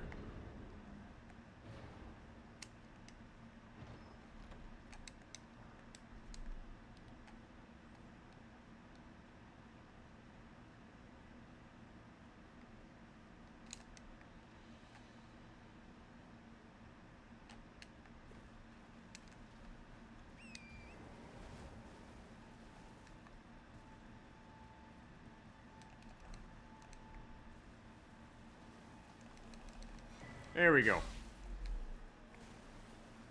Stone sword key get.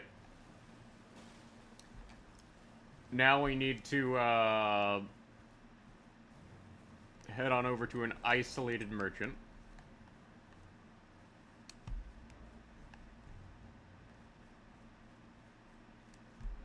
In I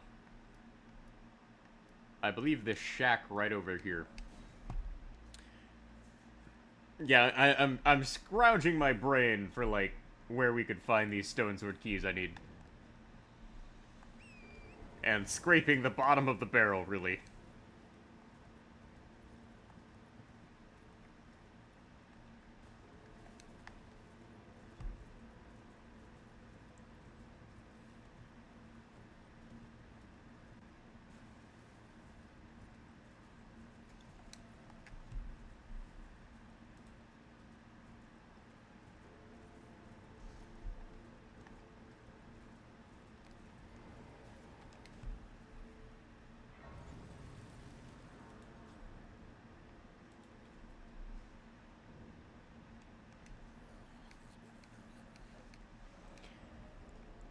Yeah, okay. So we can buy up to 3 stone sword keys, as well as this Y-hander here if we really wanted.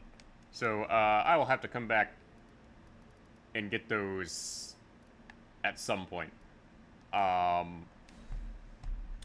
will be right back, though. I need to go check on someone and make sure they've taken their meds and all that. So,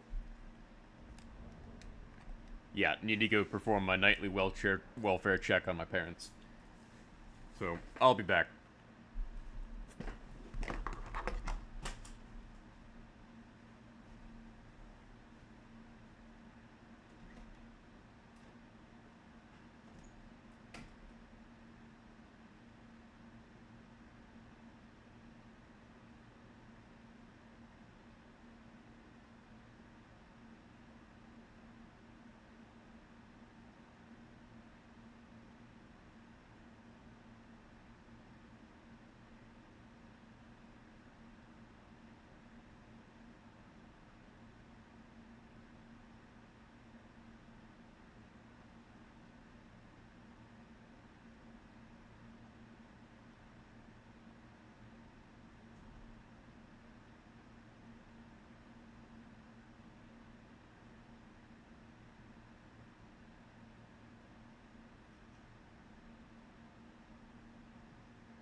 All right.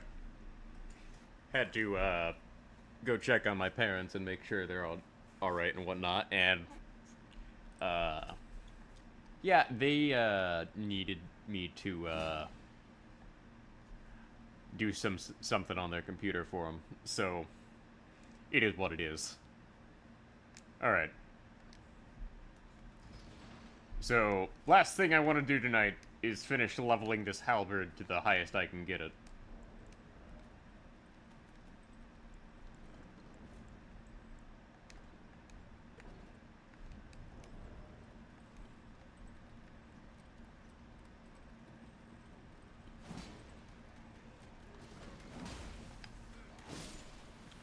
Gotcha, you son of a bitch.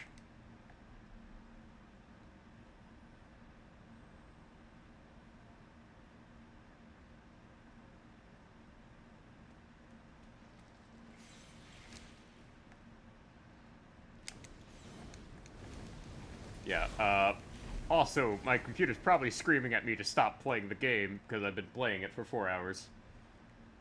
And Elden Ring is not exactly well optimized.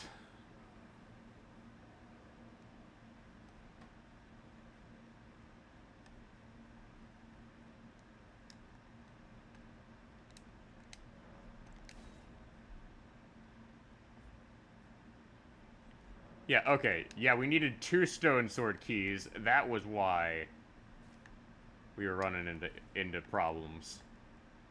Alright. So from here, we drop down. And very carefully...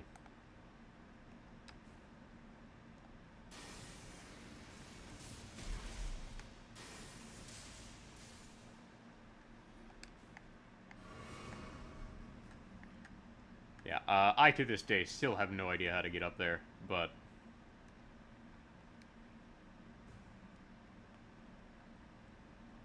we deal with that.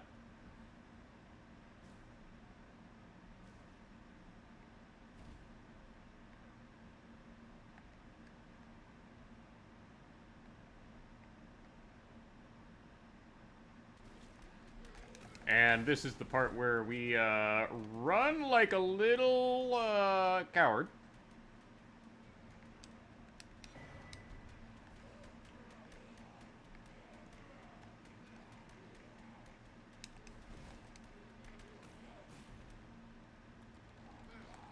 And open this door while trying not to be eaten by this albinuric.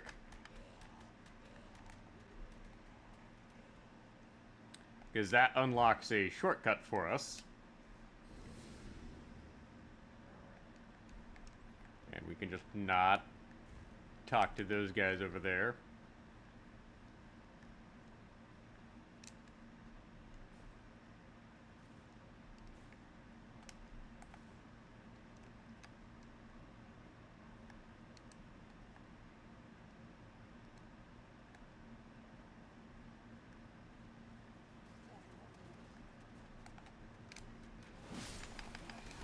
And I fucked up.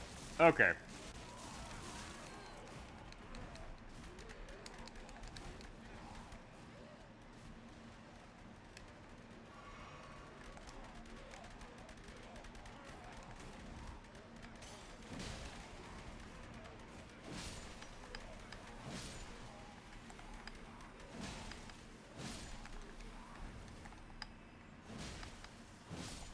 There we go.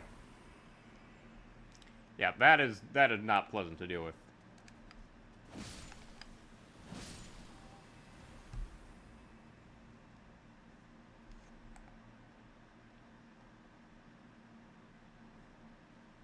Yeah, let's not touch that. I have no intention of touching that quest line whatsoever.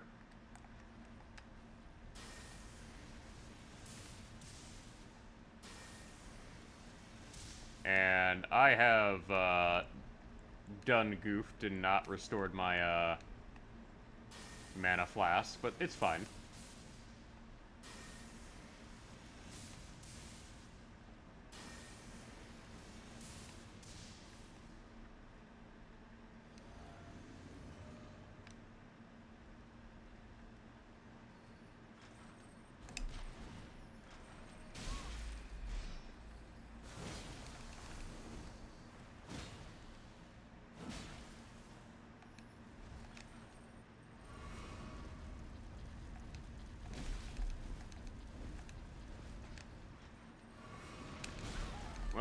shoot.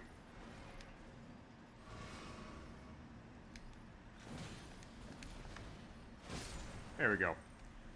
So, this right here, this thing that I have suffered for, is what we came here for. All of this was just to get this one stupid stone you cannot get outside of a very select few locations.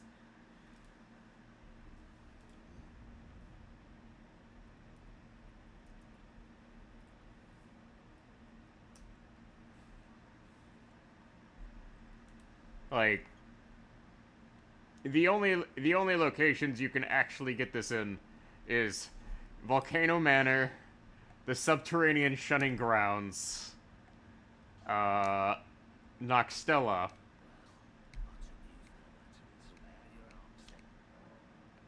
and the Forbidden Lands. So we now have a baller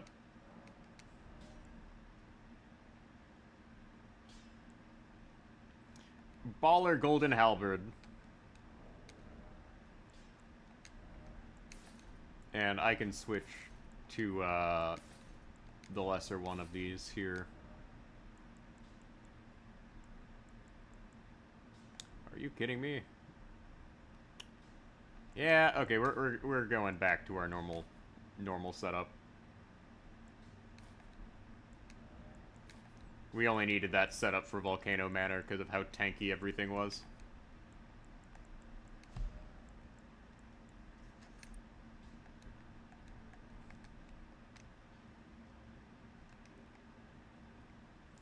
And didn't mean to do that. So what we'll do here is we will rest at the table of Lost Grace. Allocate my flash charges to be normalized. And what we're going to do is we're going to go ahead and end things off here because we've almost reached the 4-hour mark. Elden Ring has, like, some memory problems where if you start playing past 4 hours, you start getting all sorts of unpleasant frame drops and everything. So now is a good stopping point. We have defeated all of the main demigods. Next time we can go beat up Margit, and then move on to some of the other areas of the game. So this is where we're gonna end things off. Next week when we return, we will be heading into not quite the end game, but the third quarter of the game.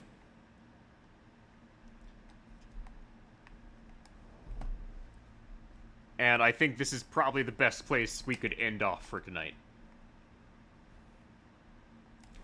So next week, we face Morgoth.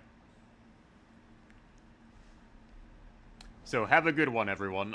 Let's go ahead and raid into,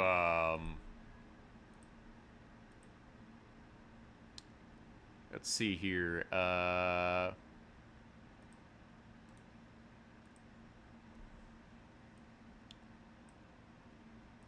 let's see here. We can raid into Lumi. I haven't raided into Lumi in a while.